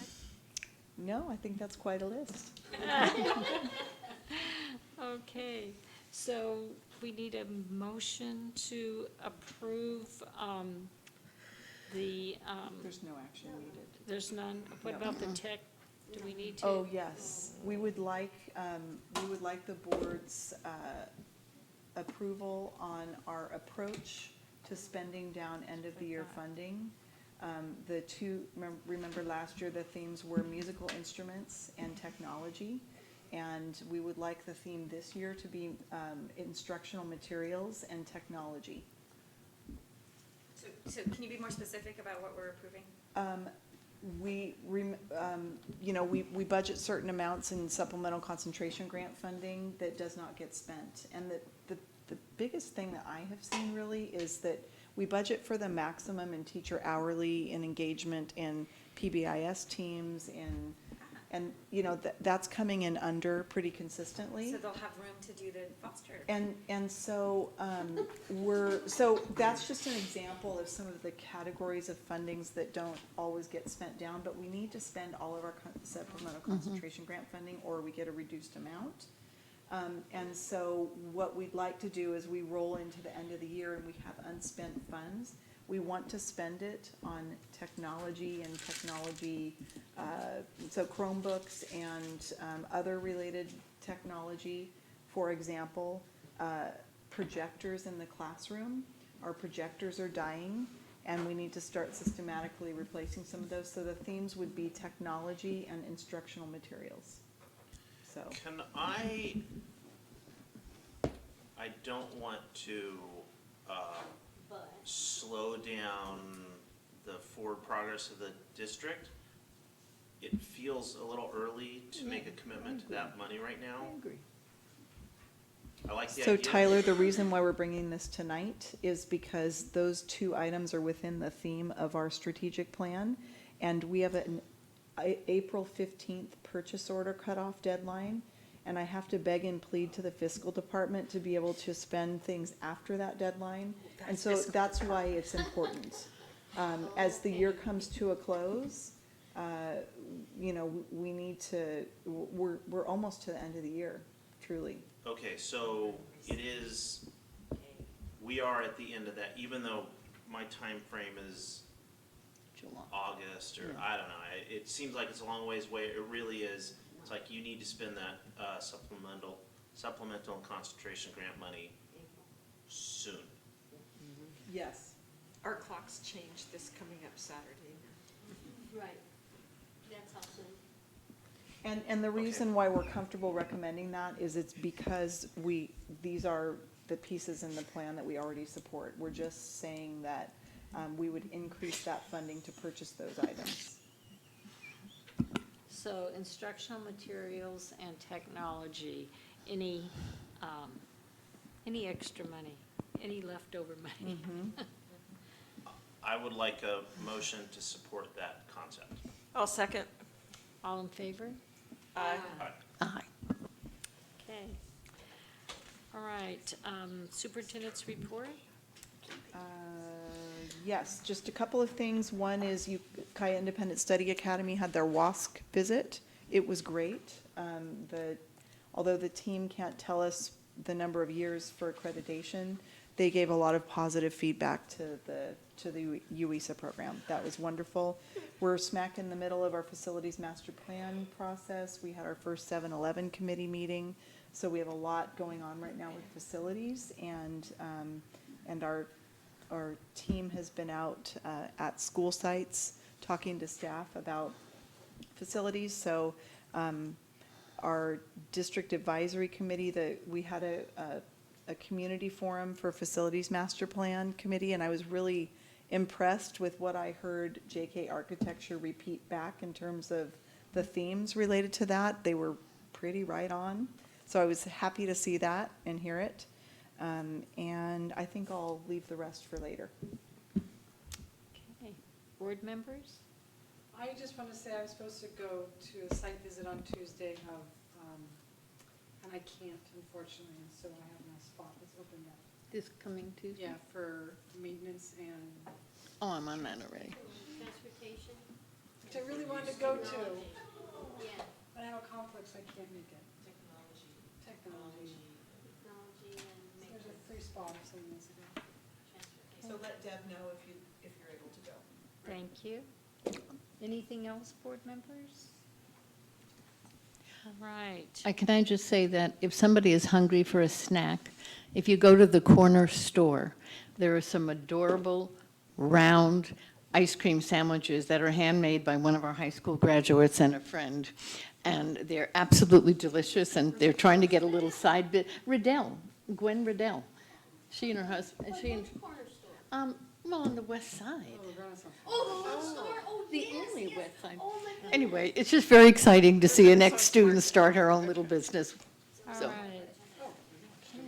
We have a don't student. take your kids, they're expensive. A student expulsion.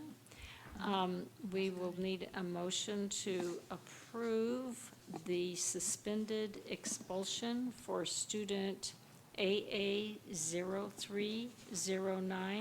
03092017 as was presented to us. Do I have a motion for that? I so move. Second? Second? All in favor?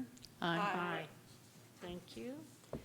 And then we need a motion to approve the consent agenda. I move the consent agenda as presented. Second? I second it.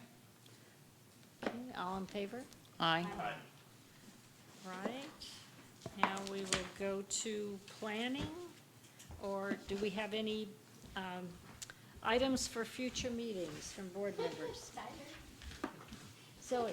Yeah, I'm interested in talking about expanding the PE, alternatives for PE at the high school. Not just varsity sports, but also JV sports or other physical activities. So I don't know if we would talk about that as a board, or, because I know our policy is looser than what the current practice is. So the policy does state that the superintendent or designee has the ability to waive the second year of PE in the high school. So let us,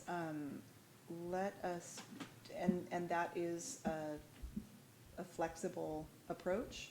I think our practice is tighter than that. So I'm not sure from a policy perspective what more the board could do. I think we need to talk with the high school about the practice. Okay. So let's do that, unless Sure. you want it agendized, Zoe, No. let's do that first, and then I'll come back to the board Great. if we need more than that. Does that sound okay? Okay. Yeah, I mean, it's difficult. You don't want a policy that's too restrictive. On the other hand, the policy as it's currently written was enforced previously in a way that the board does not approve of. So, is that a policy problem, or is that an implementation problem? Hard to say. Well, it sounds to me like it's an implementation problem. Because But if the policy gives that much breadth, then it's allowed. We can talk about this. Later. Yeah, go check it out. All right, so Deb, Trustee Barrett, I had one comment. oh, I'm sorry. That's okay. I'm not seeing yours because of the. That's okay, I'll just put it on my head now. I've been thinking a lot about the teachers' discussion or complaint or concern about how much time they spend on things outside of curriculum.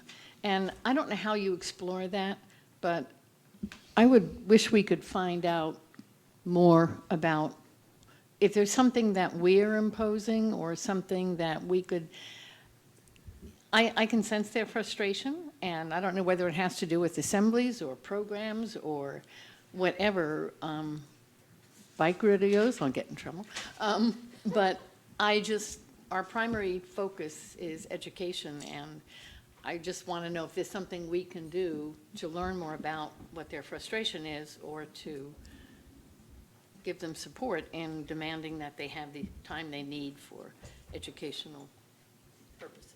That's all. And Gail, my understanding is that it's all together, and there are certain sites that have particular loves of things, and some sites don't have loves of those particular things. I mean, it's art specialists, it's garden, RVOEP, junior achievement. What's that? Typing, yeah. So it is all of that together, I think, that is, it's space, all of it together is the challenge. So, and again, what I want to do, and we can talk about this at the next meeting in the context of the strategic plan, because most of it is in the strategic plan.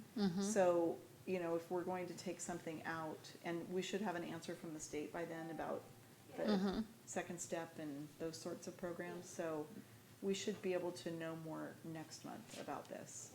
But I know that several teachers have expressed a concern with all of the additional pieces beyond the core academic curriculum, meaning primarily math and English language arts. I must add that arts is part of the core curriculum according to the State Department of Education, so.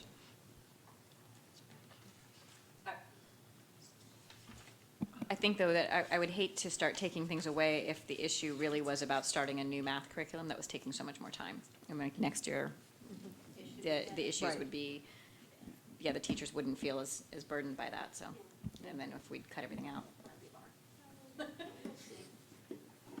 Yeah, I think it's just everything all together.